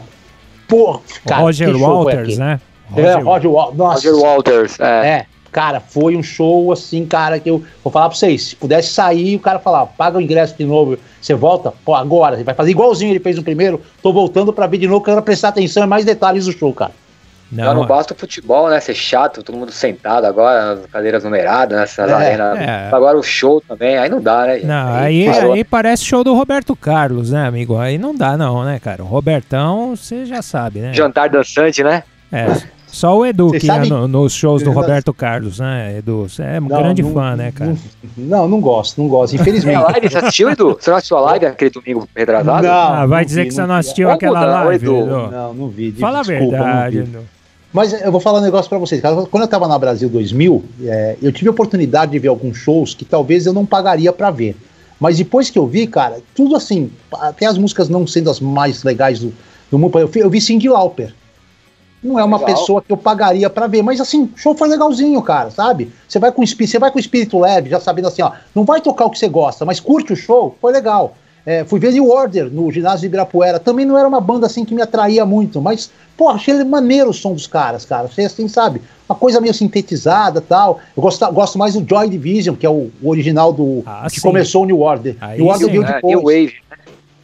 Então, mas assim, foi legal, cara, foi legal. Vi a Rá no Palestra Itália, foi legal também, a Rá tava no auge e tal, foi legal. Vi Bruce Springsteen, aí já foi um show legal também, no Palestra também. Mas vi Tracy Chapman, que era uma cantora que eu não gostava, mas assim, o show foi correto, sabe? Você tem que abrir, eu era muito radical, tipo, não, você tem que abrir a mente pra ver outras coisas, cara, até pra escutar algumas outras coisas, você tem que abrir a mente, cara, não pode ser radical em nada nesse mundo, nem na música, por mais que seja questão de gosto. Não, cara, eu tava conversando com o Alex há pouco tempo aqui na rádio, nos primeiros programas que nós fizemos na quarentena aí, eu citei que eu comecei a ouvir o Wilson Simonal e virei fã do cara. Bom demais, cara. Eu sou muito fã do Wilson Simonal, cara. Aliás, o filme ficou bem legal, a biografia dele é fantástica. Não, a gente brinca aqui e tal, mas... Pô, tem muita coisa boa, cara, na própria MPB. Eu só não gosto de coisa ruim, né, cara? Quer dizer, aquele negócio de funk. Funk pra mim é James Brown, cara. James Brown é bom. Agora, essa porcaria que toca... Isso aí não é música, cara. Desculpa, mas... Na MPB, Alex e Fábio, tem muita coisa boa, cara. Ó, tipo assim, eu gosto pra caramba de 14 bis. Gosto mesmo, é uma coisa que eu... Até porque é o terço, né, cara? O terço são os caras do 14 bis, né, cara? Pelo menos boa parte. Muito bom, cara. Gosto de Almir Sater, Beto Guedes. Gosto de Roupa Nova, cara. Roupa Nova é brega? Pode ser brega, mas os caras são bons arranjadores, bons músicos, cara, sabe? O show dos caras é um show correto. Falando assim, eu gosto muito de rock nacional também, né? A banda que eu mais gosto é o Ira, disparado, não é nem porque eu trabalhei com o Nazi, é porque eu já gostava do Ira. E gosto muito de Golpe de Estado também, que é aí da região de você, o Catalá, o Nelson e tudo mais. Pô, os caras viviam na Brasil 2000, cara. Mas assim, cara, tem muito MPB bom, de qualidade muito boa, cara. Os caras que tocam coisas bem legais. A gente não pode ficar... Zé Ramalho, cara, eu adoro Zé Ramalho, cara. Pô, nem me fala. Então, assim, tem que abrir um pouco. Eu aprendi a abrir a mente, gente. Eu era muito. Mas tem certas coisas que realmente aí a minha mente não consegue recepcionar de alguma maneira, né? Digerir não dá. Não dá. As popozudas da vida aí que se queriam abrir o programa não rola, não. Você colocou na lista, Edu. É que o Alex tirou, né, pra não te comprometer, mas pelo que disse, tá na lista. Enfim. Não havia nenhuma chance. Você fez parte daquela equipe lá no final dos anos 2000. Equipe da ESPN Estadão, Eldorado ali, e vi que se não deu certo ali, cara, foi ali que eu comecei a trabalhar com jornalismo, eu trabalhava na Federação Paulista na época, trabalhava com reportagem de textos, e eu lembro que eu conheci todo o pessoal ali da galera da ESPN ali nas numeradas do Pacaembu, naqueles jogos finais do Paulistão de 2009 ali, o Conrado, inclusive você ali, então era aquela galerinha ali que se reunia ali antes dos jogos, até os narradores da época, o Amigão também fazia os jogos, e era uma equipe sensacional, cara. Por que não findou aquilo, não deu certo? Então, Fábio, é uma loucura, né, cara? Porque assim, eu saí da Bandeirantes, que ia completar 15 anos de Bandeirantes, e sinceramente, assim, eu tava na principal equipe da Bandeirantes de rádio, Silvério, eu e Quesada, né, e o comentarista, e eu assim, cara, tava já com 30, quase 40, tinha acabado de fazer um transplante renal. Falei, meu futuro é ficar na Bandeirantes até aposentar e vamos por aqui mesmo, né? E aí surgiu, no começo de... eu lembro até a data, 25 de janeiro de 2007, data da final da Copa São Paulo, à noite, o Everaldo Marques, com quem eu não tinha contato nenhum, consegui meu celular com alguém e me ligou. E me contou, assim, uma história Tipo, ó, tem um projeto aí de rádio, mas eu não posso revelar quem está por trás, em qual rádio vai ser, eu estou só fazendo umas consultas aí, você estaria disposto a conversar? Eu falei, meu amigo, conversar, estaria disposto sempre. Primeiro que se não rolar papo de rádio, a gente pode tomar uma cerveja, porque eu gosto muito de ser narrando. Então a gente já vai te conhecer, já tô no lucro. E vamos conversar, lógico, vamos ver. E aí depois, com calma, rolou ali, eu fiquei sabendo que era a ESPN que estava por trás, mas que eu não seria funcionário da ESPN, seria funcionário da Eldorado, que era a primeira parceira, tudo mais, e enfim, cara, mas aí demorou, do dia 25 de janeiro, que foi o primeiro contato telefônico, das minhas 2007, muitas idas, né? Até 2007, já estava no Campeonato Paulista 2007, tava rolando, eu tava viajando, aliás foi minha última viagem pela Bandeirantes, foi logo depois, eu fui fazer um jogo da Copa do Brasil em Sergipe, um time até que sumiu, Pirambu e Corinthians, Copa do Brasil, e eu fui fazer esse jogo lá, foi minha última viagem pela Bandeirantes fora do estado, porque logo depois eu acertei com a Estadão, com a Eldorado e ESPN. E aí depois de muita conversa, passou janeiro, terminou janeiro, passou inteiro fevereiro, os caras me ligavam, eu ia ouvir a proposta, mas não tava dando liga a proposta, e eu pensava, pô, eu tô numa situação legal aqui, vou entrar num projeto, pô, com a minha idade, vindo de um transplante, pô, os caras estão me oferecendo abaixo do que eu ganho, aqui eu sou registrado, lá eu vou ser PJ, pô, o projeto é legal, mas se eu tivesse 20 anos eu abraçava, mas com 36 eu não sei se vale a pena abraçar, sair dessa segurança, você pensa em tudo, né, cara, você pensa no seu futuro, inclusive, né.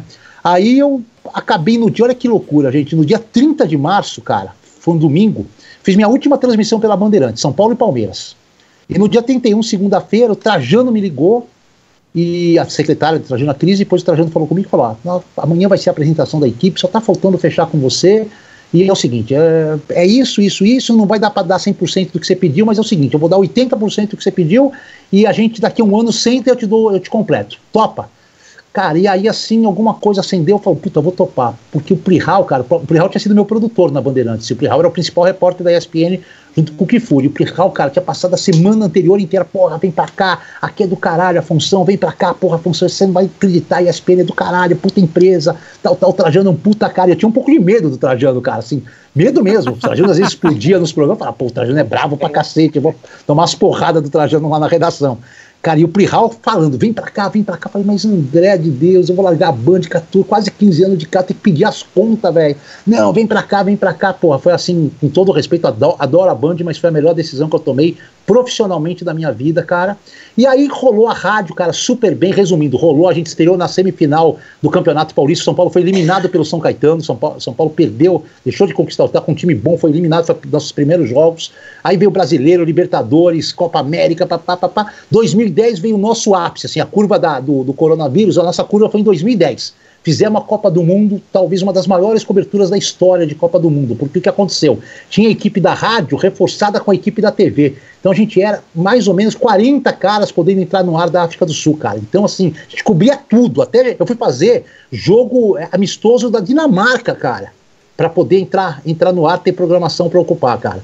E aí ali foi o nosso ápice, cara, a gente voltou, as críticas foram extremamente favoráveis, tipo, investimento, só que aí acabou o contrato com a Eldorado. A Eldorado passou por uma reformulação, virou Estadão, mesmo assim ainda continuou, mas já não era o mesmo contrato, cara. E aí eu não consigo te explicar, Fabio, nem para quem está nos acompanhando, exatamente qual foi ali a pegada comercial que não deu encaixe, entendeu? Mesmo assim a gente ficou até 2012, aí terminou de vez, a gente achou que fosse acabar e conseguimos fazer, o pessoal fez um contrato com a Rádio Capital, que aí já era um público completamente diferente, um público de AM, de rádio popular, mas uma rádio com alcance sensacional. Nós ficamos lá mais 1 ano e meio, mas sempre com muita, já não era a mesma coisa, a Capital já barrava alguns jogos que a gente queria fazer, o Trajano também já não estava mais à frente do projeto, já tinha deixado a ESPN, e aí no fim a ESPN chegou ao ponto que assim, que 2 produtos que não conseguiram virar como a TV, que foram a revista ESPN, que teve só acho que 25 ou 29 exemplares, e a rádio ESPN não conseguiram virar. E foi nessa época que a TV estava fazendo também uma pequena reformulação, o Trajano tinha acabado de sair, o Palomino estava assumindo e contratando e querendo mudar um pouco a cara da TV, que graças ao Arnaldo Ribeiro, que já era o chefe de reportagem, falou, pô, a gente precisa trazer os repórteres da rádio para a TV, que os caras são setoristas, os caras, a gente vai mudar a programação para ser uma coisa do cara estar o dia inteiro no clube, a gente tem que pegar esses caras que estão lá, conhece os caras do clube. Eu tinha já na época uns 10, 12, 13 anos de São Paulo, mais até acho que uns 15 anos de São Paulo, Aí os caras chamaram lá, vocês vão ser repórter da TV. Foi do dia para a noite, cara. A gente saiu de uma sala, que era no andar de baixo, subimos para a redação da ESPN e fomos recontratados como repórteres e tocou. Mas o fim foi assim, financeiro e assim, se na época da Eldorado e ESPN tivesse continuado, eu acho que a gente estaria no ar com a rádio até hoje. Mas aí são problemas burocráticos e financeiros que fogem um pouco ao meu controle, mas eu vou dizer um negócio para vocês, eu estou na TV aí há 6 anos, exclusivo de TV há 6 anos, mas o meu sangue assim, é um sangue de rádio, cara, eu adoro rádio, eu ouço rádio pra cacete, eu adoro o meio de comunicação rádio, cara, o meio que eu trabalhei quase 26 anos, então assim, não tenho como não gostar de rádio, eu sou um apaixonado por rádio. Agora... Nós todos, né? Antes do Alex fazer a pergunta, Alex, só para finalizar, Sim. 2 projetos, né, que a gente teve aí que foram super legais, super importantes para a história do rádio esportivo do Brasil. Foi esse da ESPN com o Estadão, que você acabou de citar, e teve o projeto da Bradesco também, né? Esporte FM também. Isso. 2 projetos que até hoje os ouvintes, principalmente, não sabem por que findaram, né? Que chegaram ao fim, enfim. Mas quem perde com isso é os ouvintes, é a gente, é o esporte, né? Muito bem lembrado, o projeto da Bradesco era muito bom também, gostava muito, ouvia bastante eles. Agora, é claro que a gente vai ainda falar sobre o Grupo Bandeirantes, mas já entrando nesse assunto, Edu, a primeira, digamos assim, a primeira experiência na TV sua foi no Canal 21, cara? Foi. Como é que foi lá, nossa, cara? A história do Canal 21 é muito louca, né, cara, porque assim... A Bandeirantes, eu tava lá na Rádio Bandeirantes, e aí a Bandeirantes, eu não sei direito como que surgiu o Canal 21, assim, na história, mas... Era pra ser a Band News, canal, né, cara? Era pra ser uma Band News, na verdade. Isso. Tinha um canal lá, 21, e que pegava muita coisa da Band TV, mas não conseguia ocupar a programação toda só com as coisas da Band. E aí um dia chamaram a gente lá, eu, Capriotti, Loredo, Roberto Monteiro ainda tava lá, enfim, não vou lembrar de todos da equipe, chamaram a gente lá para uma reunião, é o seguinte, olha... Vamos colocar um programa de esporte aqui no Canal 21, a gente quer que vocês toquem. Mas vai ser o seguinte, vocês vão fazer, vai ter só uma equipe de cinegrafistas para fazer os 3 times de São Paulo. O Santos ficava na Baixada, então já tinha um repórter lá. E é o seguinte, o cinegrafista vai pingar em cada clube, porque naquela época os clubes não tinham muito os treinos eram todos abertos, não era desse jeito, e assim, normalmente os clubes treinavam em 2 períodos, treinavam de manhã à tarde. Não tinha só um treino um período e o outro descansava. Então o que acontecia? Eu ia para São Paulo, quem que fazia o Palmeiras, se não me engano, era o Quesada, ou o Quesada fazia o Corinthians, eu não vou lembrar direito como era a divisão, enfim, mas cada um estava num clube, e aí saiu uma ENG da TV Bandeirantes, ia lá no São Paulo, chegava lá e falava, Edu, você tem 15 minutos para gravar um boletim. Se desse sorte de chegar no final do treino, eu ainda conseguia fazer uma entrevista com algum jogador e tudo mais. Se chegasse no meio do treino, eu tinha que parar tudo da rádio que estava fazendo, gravar um boletim e mandar. E aí eu acabei até apresentando os programas lá, porque o Capriotti, que era o apresentador, saiu de férias, ou foi cobrir seleção pela rádio, não tinha quem apresentasse, acabou sobrando ali, apresentei até uns programas. Cara, era muito mambembe, se eu falar pra vocês assim, hoje vendo o que acontece na ESPN, era muito amador. Eu cheguei a apresentar programa sem o cara ligar o meu microfone e lapela. A minha voz saía no microfone do comentarista. Foram perceber isso depois de 15 minutos do programa no ar, entendeu? Nossa, vocês terem um nível... como era meio amador, mas cara, que escola foi aquela, cara, assim, hoje acho difícil, num canal que pega para toda São Paulo, como o Canal 21 pegava na época, aberto, a gente conseguir ter uma emissora, por menor que ela seja, dar uma oportunidade a tanta gente sem tarimba de TV para fazer, porque a gente cagava, não fazia merda toda hora, e mesmo assim os caras iam segurando, cara, e era engraçado que o programa começava às 1h da tarde, só que o Globo Esporte terminava às 1h15, então os primeiros 15 minutos de programa a gente passava só matéria de esporte amador, boxe, vôlei, só matéria da Bandeirantes, só ficava chamando matéria da Bandeirantes Esporte Amador. Quando acabava o Globo Esporte, a gente começava a falar de Palmeiras, Corinthians, Santos e São Paulo. Pra dar uma segurada, né? Pros caras migrarem pra gente, né? Saírem da Globo e vir pro 21.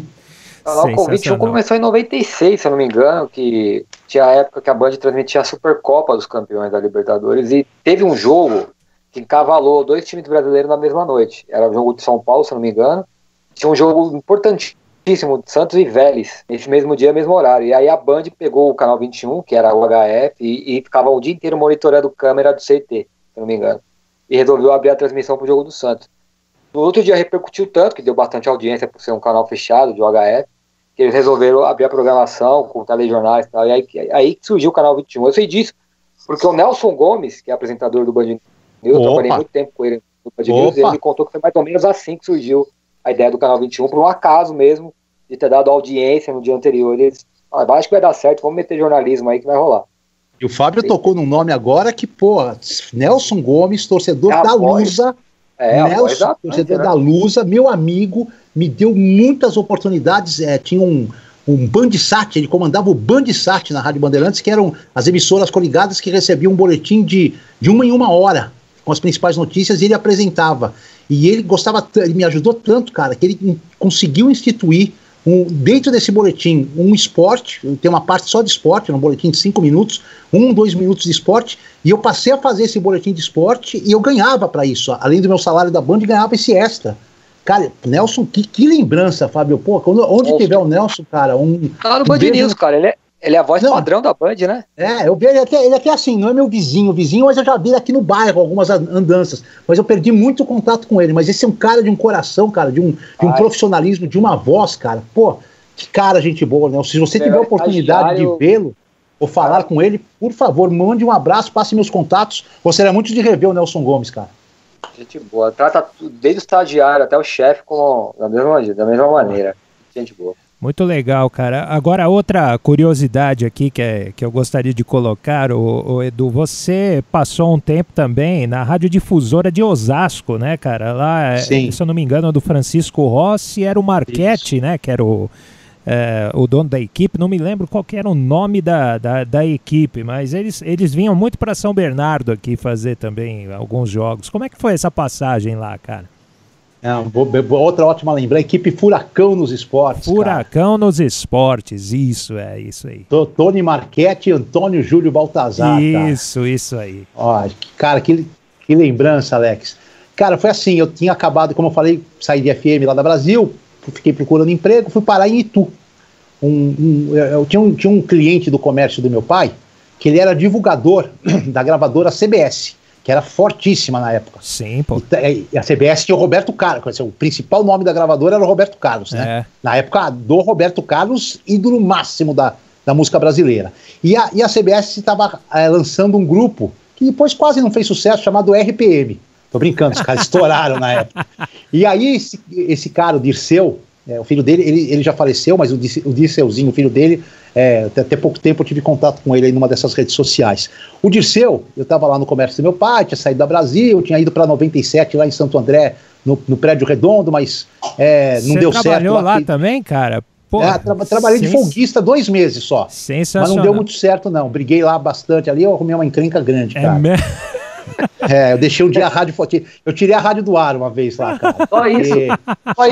Só isso. Assim, resumindo, assim, eu fazia as folgas, então eu trabalhava sábado e domingo, 2 horários 2 horários no sábado, 1 no domingo, ou 2 horários no domingo e 1 no sábado, e durante a semana, se algum locutor ficasse doente ou tivesse algum problema, eu era o cara chamado para substituir. E tinha um horário lá que era desgramento, cara, que era o domingo, das 10 às 2 da manhã. E eu não tinha carro. Então, só ficava eu e o segurança do prédio, cara. E assim, 2 da manhã acabava meu horário. O que acontecia? Eu tinha que ficar na recepção da rádio sozinho, sentado lá nas cadeiras, até às 5, para poder o trem começar a rodar, e eu ia até a estação Santo André e pegar o trem aqui para Lapa, né? Então eu ficava 3 horas lá sozinho, os caras não deixavam nem o estúdio que tinha um sofazinho lá, nem isso aberto para dar uma cochilada, né, cara? Mas o cara tinha combinado comigo, ó, você vai fazer esse horário só uma vez por mês. Você vai passar por essa pica só uma vez por mês. Só uma vez por mês, beleza, vou abraçar, né? Vamos abraçar esse saci aí, vambora. Aí, primeiro mês, realmente, eu fiz só uma vez esse horário. No segundo mês, logo na segunda semana, eu fiz esse horário. Na semana seguinte, o cara lá me ligou e falou, puta, Edu, vou ter um problema aqui na escala, tal, você vai ter que fazer de novo o horário das 10 às 2 da manhã. Falei, porra, vai me foder. Tudo bem, né, tô entrando aqui agora, até eu faço. Porra, no terceiro, cara, eu falei assim, ele falou, você vai fazer de novo. Eu falei, cara, eu não vou fazer, cara, não vou fazer. Não, você vai.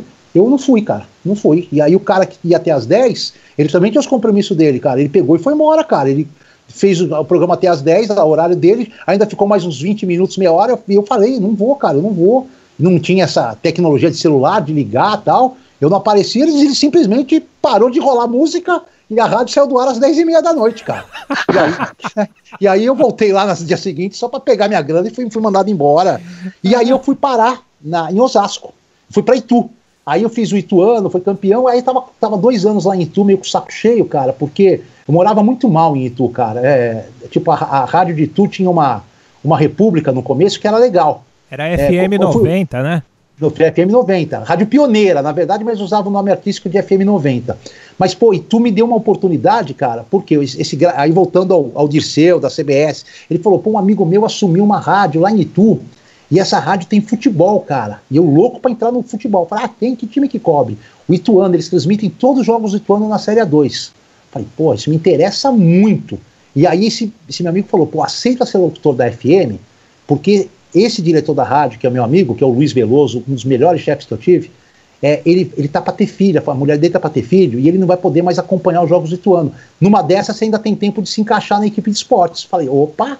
Aí fui lá, fiz o teste, comecei como folguista, ia só de final de semana, e passei a ter um horário, eu fui dormir nessa república aí. Como eu era o último que tinha chego na república, eu peguei o pior quarto. Eu peguei, na verdade, um depósito que tinha de fitas, tava cheio de barato, cheio de rato. Tive que um dia tirar todas as fitas, limpar, detetizar, e com telha de... Clara, não era telhado esse depósito, como ele era meio quase um anexo da república, era telha branca. Então, 5 da manhã, cara, dormindo, já vinha aquele calor, aquele sol na minha cara, cara. Mas eu fui aguentando, né, cara? Eu queria tal, e aí realmente eu acabei entrando na equipe de esportes, tudo mais. Só que sempre, mesmo na equipe de esportes, dei sorte, o ano bateu campeão da A2, fiz a final contra a Ponte Preta. Pô, conheci muito estádio louco do interior de São Paulo aí com o Ituano, com a própria Saltense, que disputava a Série A3. A gente às vezes fazia alguns jogos da Saltense, do Guarani Saltense. Bem, no segundo ano, a República acabou, cara, porque no dia de Natal nós fizemos uma puta de uma zona na República, cara, e aí o cara que era dono da rádio foi para levar lá uns panetones, chegou, meu, a República tava assim, tipo assim, não dá nem para explicar porque vai cair o transmissor aí, mas... Não, tava assim, tipo assim, era uma festa, que a gente tava programando com tudo que tem direito a uma festa, mas sem come morando na República, né? No dia de Natal, e o cara chegou, ficou horrorizado, ele ficou com a família dele para entregar os panetones pra gente, ele abriu a porta da República, chegou lá, mulher pelada, nego pelado, cerveja, cachaça, uma confusão, e ele se encerrou a República, falou assim, a partir do dia 1º eu não vou pagar mais, vou entregar a casa, vocês vão ter que se virar e não vou aumentar o salário. Mas eu ainda fiquei pingando, dormi na casa de um cara, dormi um tempo num sítio de um outro cara, mas aquele ano já passou, que foi 2000, já passou meio... Não, 2000 não, 90, 89 tô no campeão, 90. E eu tava louco pra voltar pra São Paulo, cara. E assim, aí eu vim passar umas férias em setembro em São Paulo.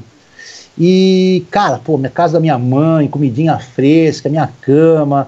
Acabou as férias, falei, vou meter um atestado no médico e não vou voltar, não. Fiquei mais 15 dias. Aí quando eu voltei lá, cara, já tinha um cara no meu lugar, tanto no jornal como na rádio. Aí o cara, você não voltou, vou mandar você embora. Eu falei, tô atestado, tá aqui o atestado. Mas eu não precisava do atestado, porque eu tava de vagabundagem mesmo. Tá aqui o atestado. Aí o cara falou, puta, aí ficou um clima ruim. Eu falei, me manda embora mesmo, vambora. Eu falei, eu não quero mais voltar. Pô, mas você não quer? Não quero. E acabei vindo embora. E aí surgiu o Marquete. O Vander Luiz, que trabalhou na Jovem Pan, que na minha época de Itu era Vanderlei Luiz, aí quando ele entrou na Pan passou a ser Vander, porque tinha o Vanderlei Nogueira. O Vander Luiz era o narrador de Osasco. E ele falou assim, cara, você não quer vir aqui conversar com o Marquete, com o Baltazar? Os caras são gente boa, não pagam porra nenhuma, mas são gente boa. Eu falei, vambora, cara. E aí foi um período legal da minha vida. Eu fiquei 4 anos em Osasco. Eu trabalhei no Correio do Povo, no jornal. O Rossi era o dono da rádio mesmo, mas ele quase nunca apareceu lá, poucas vezes apareceu. A filha dele, Ana Paula, que hoje é vereadora em Osasco, era diretora da rádio. O filho dele, o Francisco Rossi, trabalhou um tempo com a gente lá. O Marquete era um concessionário, ele pagava horário. Então a gente tinha o programa que eu apresentava, fazia a produção. Aí eu recebi ali uma merrequinha dele, mas aí eu me encaixei no jornalismo da rádio, comecei a apresentar um programa às 7 da manhã, um jornal falado com o Bruno Capuano.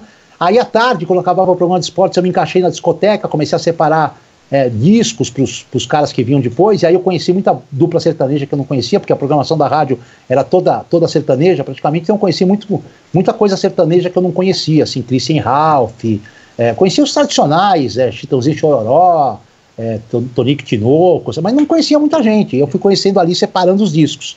E aí eu acabei tendo 4 empregos, olha que loucura, gente, acabei tendo 4 empregos em Osasco. Eu saí de São Paulo, 5 da manhã, pegava o trem na cidade universitária, descia na primeira Comandante Sampaio, acho que quilômetro ali, fazia baldeação, descia lá numa depois do centro de Osasco, subia a pé até a rádio, entrava às 7 horas para esse jornal, aí fazia jornalismo a manhã inteira, meio-dia eu fazia a produção do programa e a apresentação do programa de esportes, 1h30 eu entrava na discoteca, lá, separava, 5h30 eu ia para uma outra rádio chamada Iguatemi, que o Marquete e o Baltazar tinha um outro programa de esportes, e 7h30 da noite eu voltava de trem para São Paulo, chegava aqui umas 9 e pouco. Foi assim, uma loucura, aí eu consegui juntar uma graninha, comprei um chevetinho velho, né?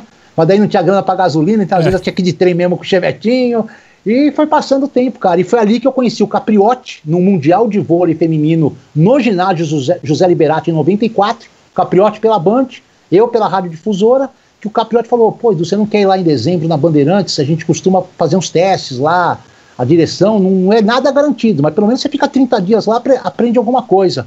Falei, porra, Capri, pode me inscrever nesse teste aí, eu vou aí. E aí rolou de eu fazer o teste na Band, eu, Quesada e mais 4 caras. Durante um mês a gente ficou lá substituindo os narradores, não tinha futebol, não tinha nem Copa São Paulo nessa época. E aí quando terminou, o Sérgio Cunha, que era o chefe da Band, pegou e falou assim, ó, eu tô perdendo o Valmir Jorge, que vai sair, para projetos pessoais nos Estados Unidos, eu tô precisando de uma vaga de repórter, eu gostei de você e de você, chamou eu e o Quesada, gostei de vocês dois, mas só tem um salário. Então é o seguinte, eu vou deixar vocês dois aqui na sala, foi bem assim a conversa, vou deixar vocês dois aqui na sala, vocês se resolvam, ou vocês dividem o salário e eu contrato os dois, ou vocês saem na mão aí, o que sair vivo eu contrato com o salário do Valmir Jorge. Beleza, ele saiu da sala, virei pro Quesada e falei, ó, velho, eu ganho lá na Difusora, lá meus 4 empregos juntos, não dá metade do que eu vou ganhar aqui, eu topo receber metade. Ele falou, e eu que trabalho lá em Guarulhos e não recebo nada na rádio? Falei, então você vai sair do 0 para o 100, eu vou sair do 30%, então vamos aceitar? Vamos. E aí a gente foi contratado no mesmo dia com as matrículas sequenciais, eu e Leandro Quesada, e trabalhamos juntos 14 anos. Foi de 94 a 2007, né? 2007, justamente. E aí, né, cara, Copa das Confederações na Arábia, de 1999 também no México, né? 6 finais de Libertadores. Cara, foi uma longa jornada lá na Band, hein, cara? Foi, e assim, com narradores bem legais, eu tive um puto orgulho de pegar o último ano do Fiore Giliotti como narrador da Band, depois ele até narrou mais alguns anos na Record, mas eu peguei o último ano dele, que foi 95, 95. Eu fiz pouquíssimos jogos com ele, bem poucos mesmo, porque, pô, eu era o 6º repórter, né, então jamais eu ia estar na equipe principal do Fiore, mas ainda fiz aí uns, sei lá, talvez uma meia dúzia de jogos com ele, fiz alguns postos em outros jogos em que ele estava comandando a jornada. Mas, pô, Fiore Giliotti era um cara que meu pai acompanhava, eu via de manhã na Bandeirantes de moleque, o Cantinho da Saudade com ele, pô, era sensacional. Então, assim, quando eu trabalhei com o Fiore, a primeira minha jornada com o Fiore, eu chorei, lembrei muito, meu pai já tinha falecido, chorei, lembrei muito dele, das nossas manhãs ouvindo o Rádio Bandeirantes. Trabalhei depois com o Amigão, trabalhei com o Dirceu Maravilha, que é um baita louco, mas quando o Dirceu quer narrar, quando ele queria naquela época narrar, ele narrava pra caramba. Tinha dia que ele queria só fazer sacanagem, zoar, a narração era chata, mas quando ele queria narrar, que ele tava empolgado, tava com tesão, ele narrava demais, cara. Trabalhei com o Jair, chegou o Silvério, né? Aí eu peguei os meus últimos 8 anos com o Silvério, a gente fez aí um trio, eu, Silvério e Quesada, os comentaristas mudaram. Mauro Betti, Calçade, mas eu, Quesada e Silvério fizemos um trio aí de 8 anos que foi sensacional. Peguei os meus últimos 5 anos o Milton Neves já também, que me apelidou de metralhadora da informação. Não, aliás, foi o Avalone que me apelidou de metralhadora da informação. Não, desculpa, o Avalone me apelidou de o Rei de Portugal e o Milton Neves de metralhadora da informação. Então trabalhei assim com os caras, pô, os caras que esses dias aí eu li terminou a carreira do Silvério, né, a Band vai mandar ele embora. Cara, quando eu li a notícia assim, eu fiquei bem, como eu vou dizer pra vocês, não é triste, né, porque o Silvério também já tá com 74 anos. Mas assim, sabe quando fecha um ciclo da sua infância, juventude, da sua carreira, tal, sabe? Eu sempre ouvi o Silvério muito, tal, mesmo sem trabalhar com ele, assim, quando, pô, o Silvério vai parar, cara, me deu assim um negócio estranho, uma agonia estranha, assim, pô, esse mito vai... pararam com ele, né? Pararam eu acho até que eu acho até que ele tem que curtir um pouco a vida, né? 74 anos, o Silvério tá super bem, saúde boa, tem uma mulher maravilhosa, os filhos dele super grandes. Tem que curtir a vida, mas assim, é um choque, cara, pra quem gosta de rádio como eu, saber que talvez nunca mais eu ouça uma narração do José Silvério, cara. Diz aí, Fabião. A gente comentou isso exatamente com o William Lopes esteve com a gente aqui essa semana, ele falou justamente isso, né? E também, não, acho que talvez não tenha nem oportunidade de se despedir, não sei se vai ter um jogo de despedida, mas foi no meio dessa pandemia que houve, né, o desligamento dele, enfim. E eu também acabei de ler nessa quarentena aí o livro do Fiore Gigliotti também, sensacional também. Sim. Né? E eu ia te perguntar exatamente isso, no meio da tua resposta aí, você citou ele, né? E eu queria saber um pouco do convívio, né? Como é que foi com o Fiore? Então, Fabio, meu foi um ano só, e assim, porra, cara, eu não sei se assim eu consigo passar para os ouvintes a noção. O Fiore Gigliotti era pro rádio esportivo que o Galvão Bueno foi pra TV, cara. Eu fiz 2 viagens com ele pro interior. Cara, quando a equipe da Bandeirante chegava na cidade, era o prefeito que ia receber se o Fiore tivesse. Não era tipo a gente chegava e ia pro hotel, não. O prefeito fazia questão que o carro parasse na prefeitura, a gente ia almoçar na prefeitura, cara. Era um negócio assim de louco. Isso mostra o tamanho do carisma do Fiore Gigliotti. Eu assim, não tive muito contato, ele me chamava de meu filho. Ah, meu filho e tal. Eu lembro de uma vez assim, logo que ele voltou de férias, os primeiros 2 meses de Bandeirantes, foi Copa São Paulo, início do Paulistão, ele não estava.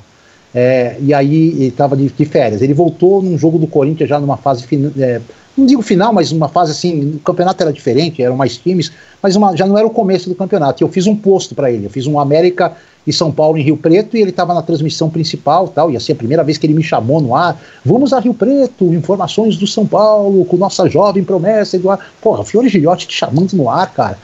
Né? Nossa, cara, você passa um filme na sua cabeça, né, cara? Passa um filme na sua cabeça, né?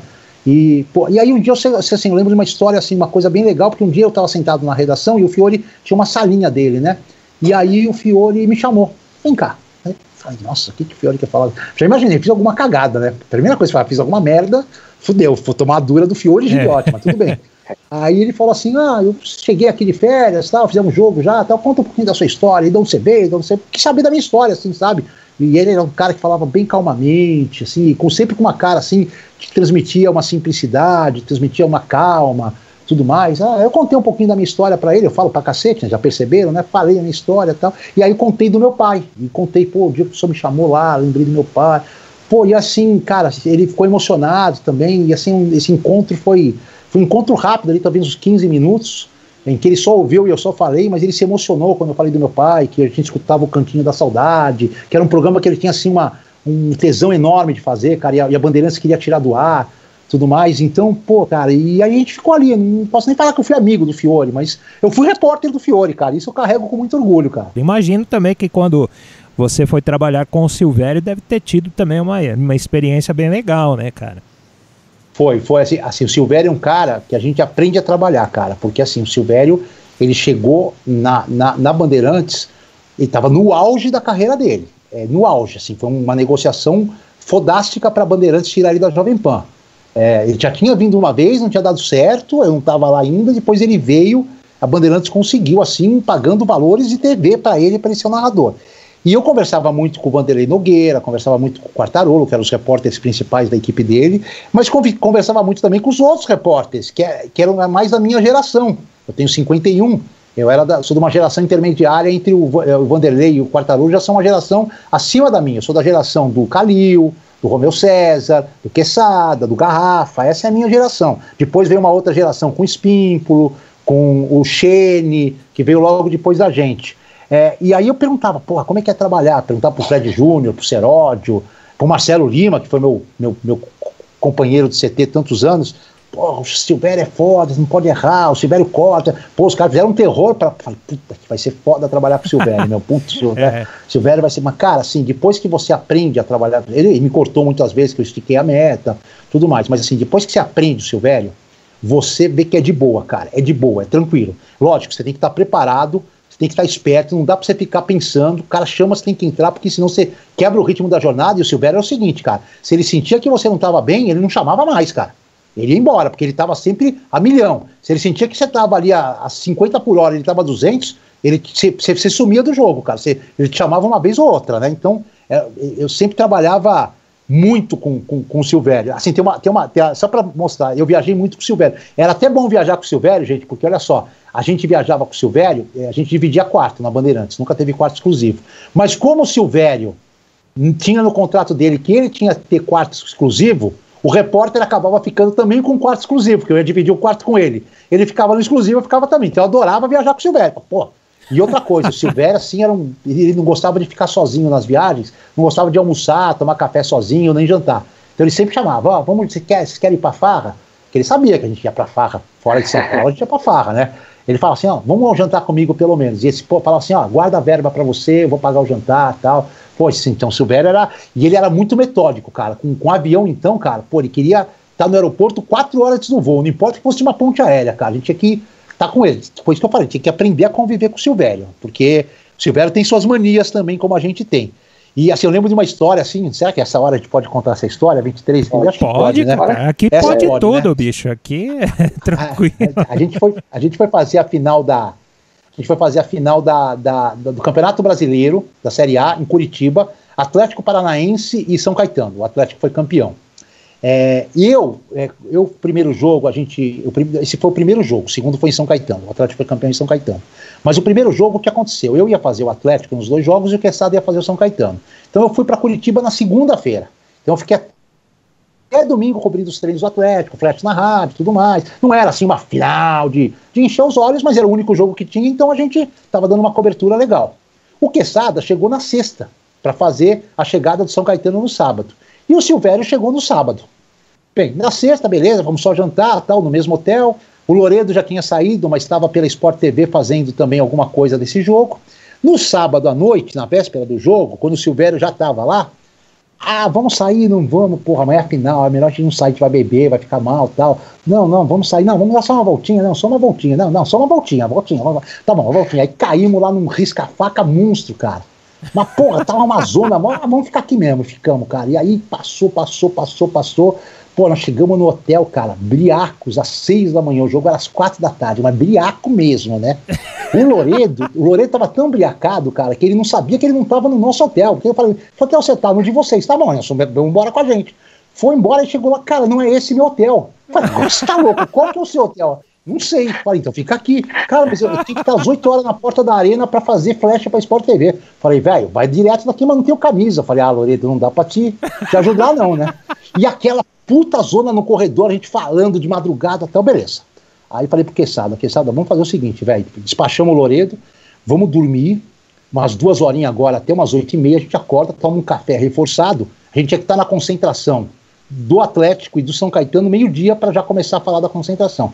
E aí depois a gente toma um café, dá mais uma cochilada e sai para as concentrações. Beleza. Pô, descemos para tomar café 8h30 da manhã, ainda com álcool, transpirando álcool, né? Aí quem tá no café da manhã? Silvério. Ele já cena assim de longe, eu falei, fudeu.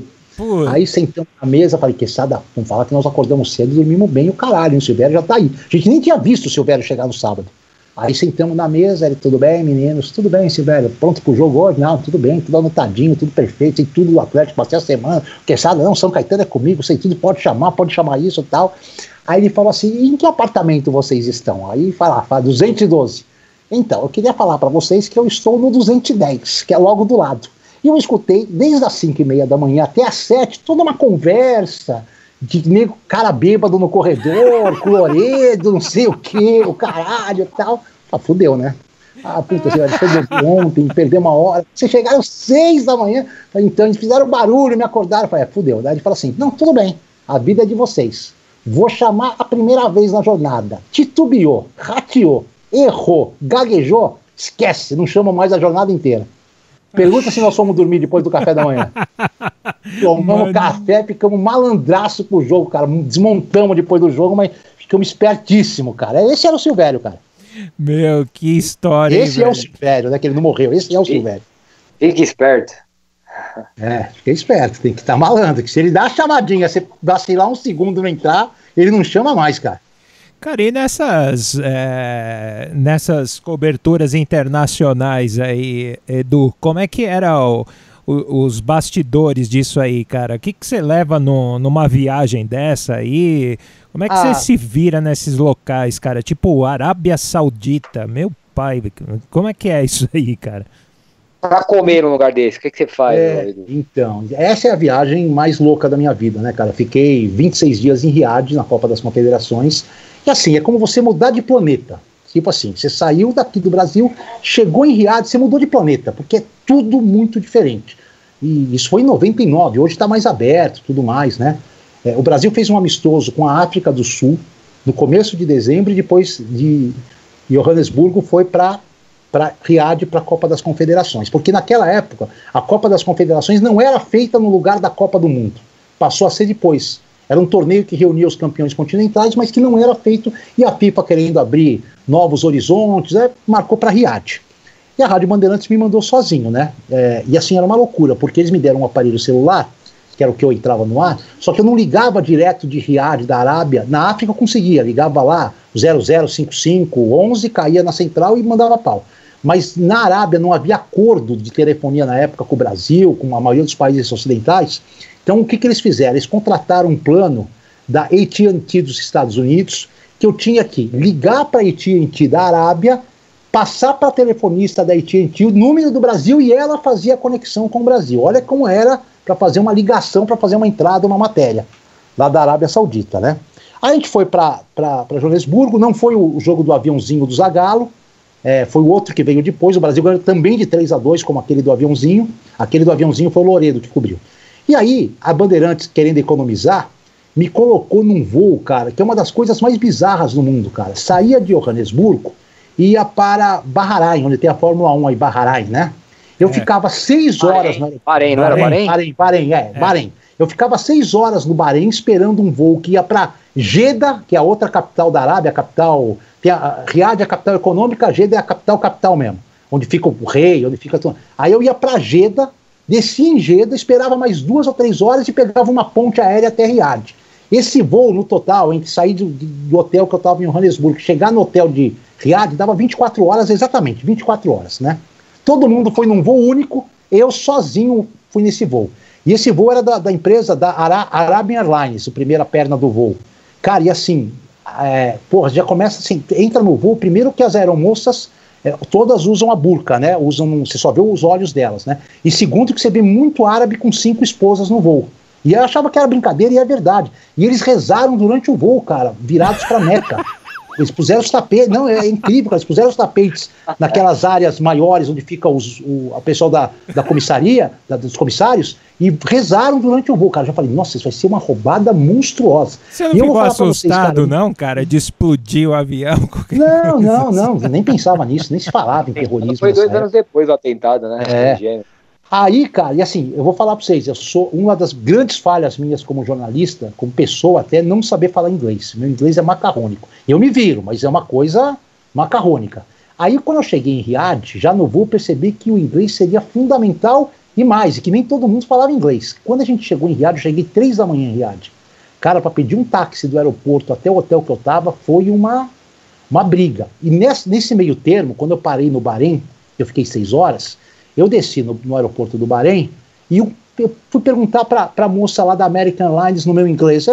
Mostrei minha passagem, qual terminal que é, para onde eu vou, tal. Ela ficou olhando, aí chegou um cara, olhou, ela explicou pro cara alguma coisa, meio na mímica também, porque ela não falava árabe, o cara chegou falando lá na língua deles. O cara olhou minha passagem, mandou assim, me levou num banco, falou, senta aí, tipo com as mãos, senta aí. Pegou minha passagem e mandou esperar, fez assim, espera aí. Falei, tá bom, o cara sumiu com a minha passagem. Aí eu fiquei pensando depois de uma meia hora, falei, quem é esse cara? O que eu vou fazer daqui a pouco se esse cara não aparecer? Eu falei, não, mas tudo bem, tem 6 horas, esse cara vai chegar com a minha passagem. Cara, o cara não aparecia. Gente, eu não saí do lugar nem para ir no banheiro, gente. Fiquei 6 horas sentado no mesmo lugar. Porque eu falei, se esse cara voltar e eu não estiver aqui, vai dar uma merda monstro. Eu não vou pegar a minha passagem. Cara, com o passar das horas e se aproximando a hora do meu voo, cara, começou a me dar um desespero, assim, de chorar, de falar, pô, fudeu, quem que eu vou pedir ajuda aqui? Pô, sozinho, quase o único ocidental aqui dentro do aeroporto e tal. Aí o cara apareceu, me levou no portão de embarque, deu a passagem, lá o ticket da passagem pra pessoa da Arabian Airlines e me embarcou, cara. Por essa primeira parte eu falei, vai ser um terror a Copa das Confederações na Arábia. Mas foi assim uma experiência, depois tudo foi uma experiência, a gente ficou... Todos os jornalistas no mesmo hotel, com as 8 seleções. Era um hotel internacional, tinha cozinha italiana, cozinha francesa, então deu para se virar bem no começo com com comida. A gente recebeu umas... Nossa, a viagem da Arábia dá um livro, cara, porque a gente recebeu tanta orientação do cônsul do Brasil quando a gente chegou lá. Olha, não saiam pro deserto sozinhos, né, não façam isso, pelo amor de Deus, não façam nada de delito, que aqui os caras cortam mão, aqui tem enforcamento em praça pública, tal, papai, e aqui os caras não perdoam mesmo. Foi tanto medo que puseram na gente, cara, mas no fim deu tudo certo. Teve jogo de futebol na final com o príncipezinho lá, que tinha estudado nos Estados Unidos, ele fez um time, jogou contra a imprensa, deu um puta de um almoço pra gente, deu relógio, deu camisa, deu o diabo a 4, o Brasil meteu 6-0 na Austrália na final, Romário arrebentou, Ronaldinho, foi aquela Copa das Confederações que os jogadores tiveram a cabeça raspada, Ronaldinho no auge, Romário chegou puto com a história em cima do Ronaldinho, vocês só falam do Ronaldinho, eu vou arrebentar com esse torneio, eu que vou ser o cara, e ele foi o cara mesmo, foi chuteira de ouro, foi artilheiro, foi o diabo a 4, melhor jogador, Romário arrebentou, o Brasil foi campeão 6-0, foi uma cobertura louca, se ficasse contando a cobertura pra vocês aqui, a gente perdia um programa inteiro só do que aconteceu na Arábia, de situação engraçada e tudo mais. Cara, que loucura essa história, hein, bicho? Mas realmente, você foi pra lá sozinho, Edu? É isso, cara?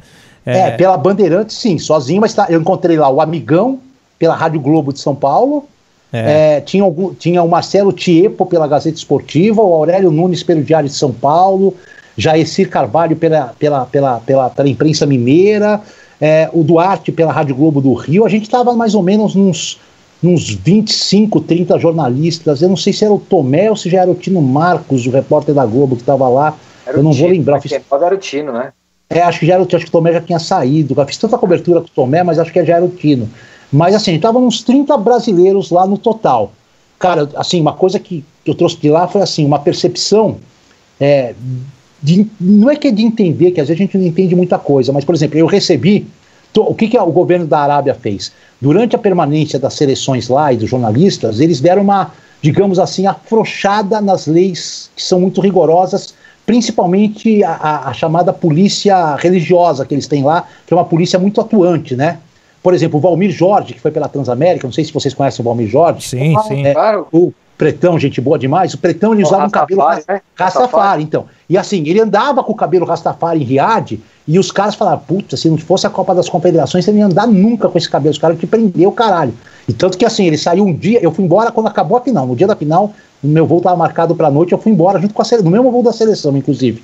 Já ele ficou mais 2 dias lá e ele teve problemas nos 2 dias depois que acabou a Copa das Confederações. Ele passou por maus bocados por causa do cabelo. Então os caras deram uma certa afrouxada em algumas leis. E eles entregaram, né, para todos os jornalistas e pessoas de imprensa que estavam lá, o Alcorão na língua de cada país. Então eu tenho até hoje aqui em casa um Alcorão em português, que eu não sei se está traduzido, enfim, e eu tive a curiosidade de ler, cara.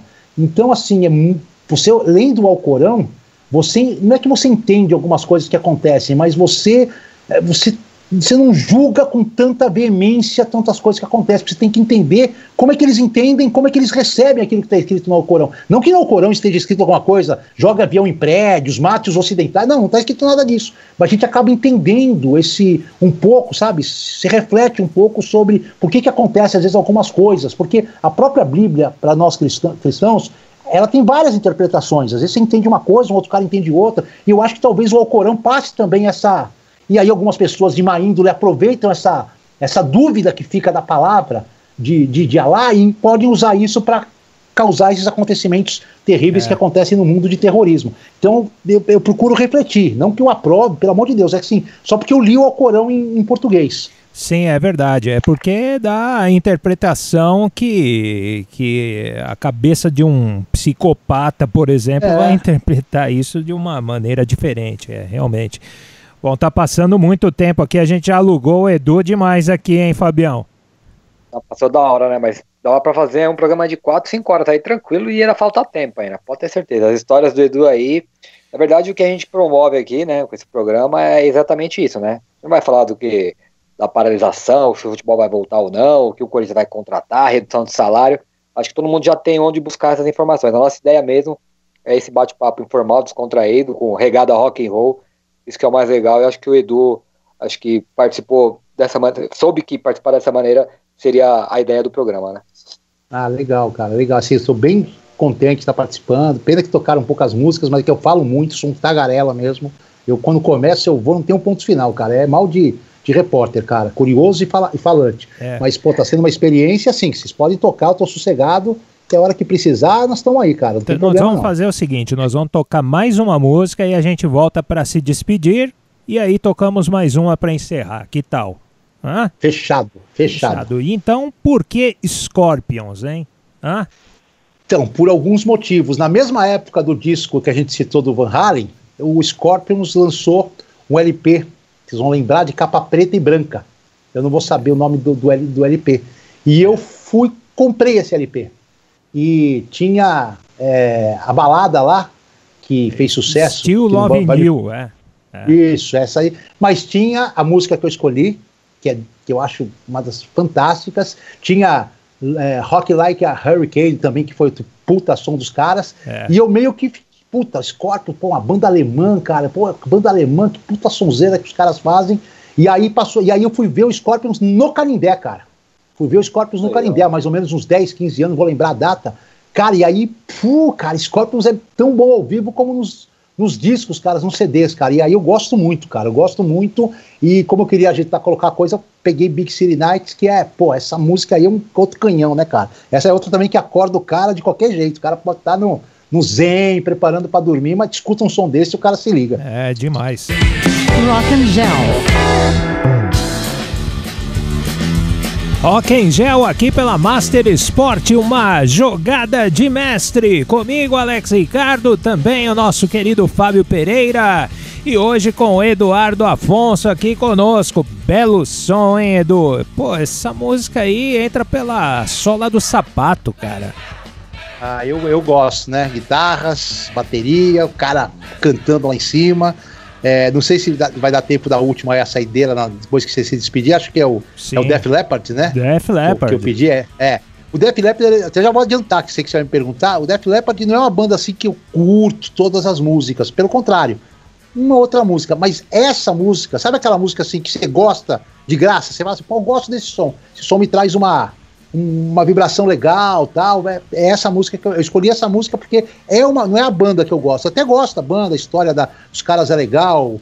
O baterista lá teve um acidente e tudo mais. Eles têm uma história aí de guerreiros na música, tudo mais, de recuperação e tal. Mas assim, não é uma banda, você me perguntar da discografia e tal, você conhece o Histeria, que é o álbum dessa música que eu escolhi, Animal, e mais pouca coisa a mais. Mas essa música até vai ser legal, que vai fechar, que é uma música que quando eu ouço eu me sinto bem. Se eu tô assim pra baixo, tô no carro indo trabalhar com um pouquinho de sono, pensando em alguns problemas, põe um sonzinho desse e já dá uma acordada, já dá, porra, tem que trabalhar, tem que correr atrás, os caras estão cantando, eu tenho que correr atrás das minhas paradas aqui. Pô, e aqui, né, cara, você até quando me passou a lista, me disse que, assim, essas músicas já estão ali no seu dia a dia ali, né? No meu dia a dia. É o que que entra no carro, já conecto ali meu celular, já ponho essa pasta que é a pasta que tem ali 20, 30 músicas que eu gosto demais e sai tocando, cara. É isso que rola, é isso que me dá um ânimo aí quando eu tô meio pra baixo. A gente nem sempre acorda. O cara sempre acorda bem. Não, tem vezes que a gente acorda meio com o saco cheio, acorda não querendo ir trabalhar, ou por causa que tá com sono, ou que tá com algum problema, ou que não dormiu bem à noite, que tá preocupado com a sua família, no meu caso com meus dogs. Tem dia que eu amo fazer o que eu faço, eu amo futebol, eu amo ir no CT da Barra Funda fazer treinos, tudo mais. Mas tem dia que eu não tô no barato, cara, mas tem que ir, que é meu trabalho, e tem que tentar não passar isso pra quem acompanha, porque quem acompanha e que consome meu serviço, não tá preocupado, não quer saber se eu tô bem, ruim, quer saber de informação, quer saber que vai ligar a TV ou vai ligar o rádio, quer saber que eu faço o negócio certo, tá pagando por isso, tem que receber um bom produto. E aí você tem algumas formas de se estimular, de tentar sair do baixo astral, e pra mim a música funciona um pouco como isso, esse tipo de música assim pra cima, bandas de rock aí talvez nem tão picas da galáxia, mas são bandas que eu gosto pra caramba. Não, é demais, cara. E Big City Nights, pra mim, lembra muito as noites de São Paulo, né, cara? Pena com violência e tudo, mas tantas casas aí que rolam rock and roll aí em São Paulo, essa música me remete muito a isso, viu, Edu? É legal, cara. Boa. Isso aí. Boa. E aí, Fabião? Fechou, né? Então, fechou, né? Antes de despedir, cara, queria dar uma dica muito legal, já que tá falando de futebol, quarentena, enfim. Um documentário da Netflix, que foi lançado ontem, chamado Match Day FC Barcelona. Conta em 8 capítulos aí os bastidores do Barcelona na temporada 2018. Então é muito legal você ver a vida particular do Messi, do Suárez, do Piqué, a família deles, assim, é bem legal. Então, para quem tá em casa aí de boa na quarentena, tiver um tempinho, são 8 episódios de 45 minutos, 50 minutos cada um, e tem coisa bem interessante lá, vale a pena que tiver Netflix aí. E agora me despedindo do Edu, cara, foi um prazerzaço, primeiro poder trocar essa ideia contigo aí pela primeira vez aí, você passar toda a sua experiência pra gente nesses assuntos aí que não são comuns, né, nas suas entrevistas geralmente. Então a gente falou bastante de bastidor, de música, de rádio, da sua carreira, da portuguesa, né?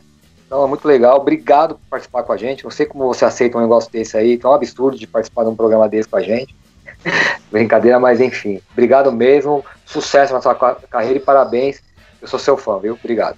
Pô, Fabião, obrigado a você. Primeiro assim, que quem tem que agradecer aqui sou eu pelo convite, pela possibilidade de vocês estarem aí se dedicando 2 horas do trabalho de vocês para ouvir a história, para os ouvintes que estão acompanhando também. Pô, que legal, tomara que tenha muita gente gostado, muita gente deve ter também criticado, mas faz parte, isso é parte do jogo. Já te agradecer pela dica que você acabou de dar da Netflix, eu não estava sabendo disso aí, estou de folga domingo e segunda, então ganho aí 48 horas para poder acompanhar, mesmo um tanto de folga dá para acompanhar, vou correr atrás disso aí, que bela dica que você deu, e para mim o prazer foi imenso, cara, de participar, peço até desculpas de repente ter falado tanto e não ter deixado vocês falarem, eu falo demais, cara, mas foi sensacional, Fábio. Sensacional, estou bem contente, bem feliz de ter participado com você e com o Alex. Não, sem dúvida, cara, e muito obrigado assim também, a gente sempre coloca aqui, você aceitou o nosso convite aí de bate-pronto, foi muito legal, e espero que você retorne em breve aí para trocar mais aquela ideia. E o Edu, que é um grande professor também, viu, Fabião? Lá nas aulas lá do jornalismo, lá com o Pretzel, manda muito bem. Isso. Grande amigo, o Pretzel também. Boa. Audiência aí, gente, aí, com certeza, boa. O Pretzel. Bom, o Pretzel foi assim, o cara que entrou na Band, não imediatamente após a minha saída, mas ficou com a minha... quando eu saí, ele logo depois foi contratado e, pô, baita repórter, baita categoria. E fora isso, né? Cara, né? Pô, e tem trazido aí conhecimento, os cursos dele são sensacionais. Eu participei efetivamente pela primeira vez, assim como professor no último, mas já tinha dado algumas palestras em cursos anteriores. Pô, o Pretzel é um cara que briga aí pelo jornalismo esportivo, pela formação de bons jornalistas com unhas e dentes, né? Então é um cara que eu admiro bastante. Ó, Alex, atendi o convite porque sabia que ia ser bom, cara, como foi mesmo. Vocês fiquem à vontade, quando quiserem minha participação, a gente combina de novo. Eu acho que essa forma de participação vai ser um negócio assim, na comunicação num todo, que vai lives, entrada por Skype, por telefone. Isso aqui, cara, essa pandemia, se é que a gente vai conseguir tirar alguma coisa de boa na área de comunicação, é mostrar que existem muitos meios de participação, de interação no radiojornalismo, até na TV mesmo. Nunca imaginei que eu pudesse fazer um programa de TV da minha casa, cara. A gente tá conseguindo fazer aqui na ESPN. E fiquem à vontade, cara. O Alex tem meus contatos. Fabião, não esquece de mandar aquele abraço pro Nelson Gomes, meu parceiro, que eu não vejo há tanto tempo. E quando vocês quiserem, é só dar aquele toque com uma semana antes. Eu peço aquela autorização básica lá pra minha chefia da ESPN. Os caras são gente boa, autorizam, e eu tô com vocês. E toco as 4 músicas que ficaram faltando dessa lista de hoje. Sem dúvida. Aí, vamos fechar mais um, hein, Alex? Vamos mandar aí. Até o fim da quarentena com o Edu aí. É isso aí, Edu. Valeu, cara. Um abração pra ti. Sucesso sempre. Sucesso sempre. Sucesso sempre. Sucesso sempre. Sucesso sempre.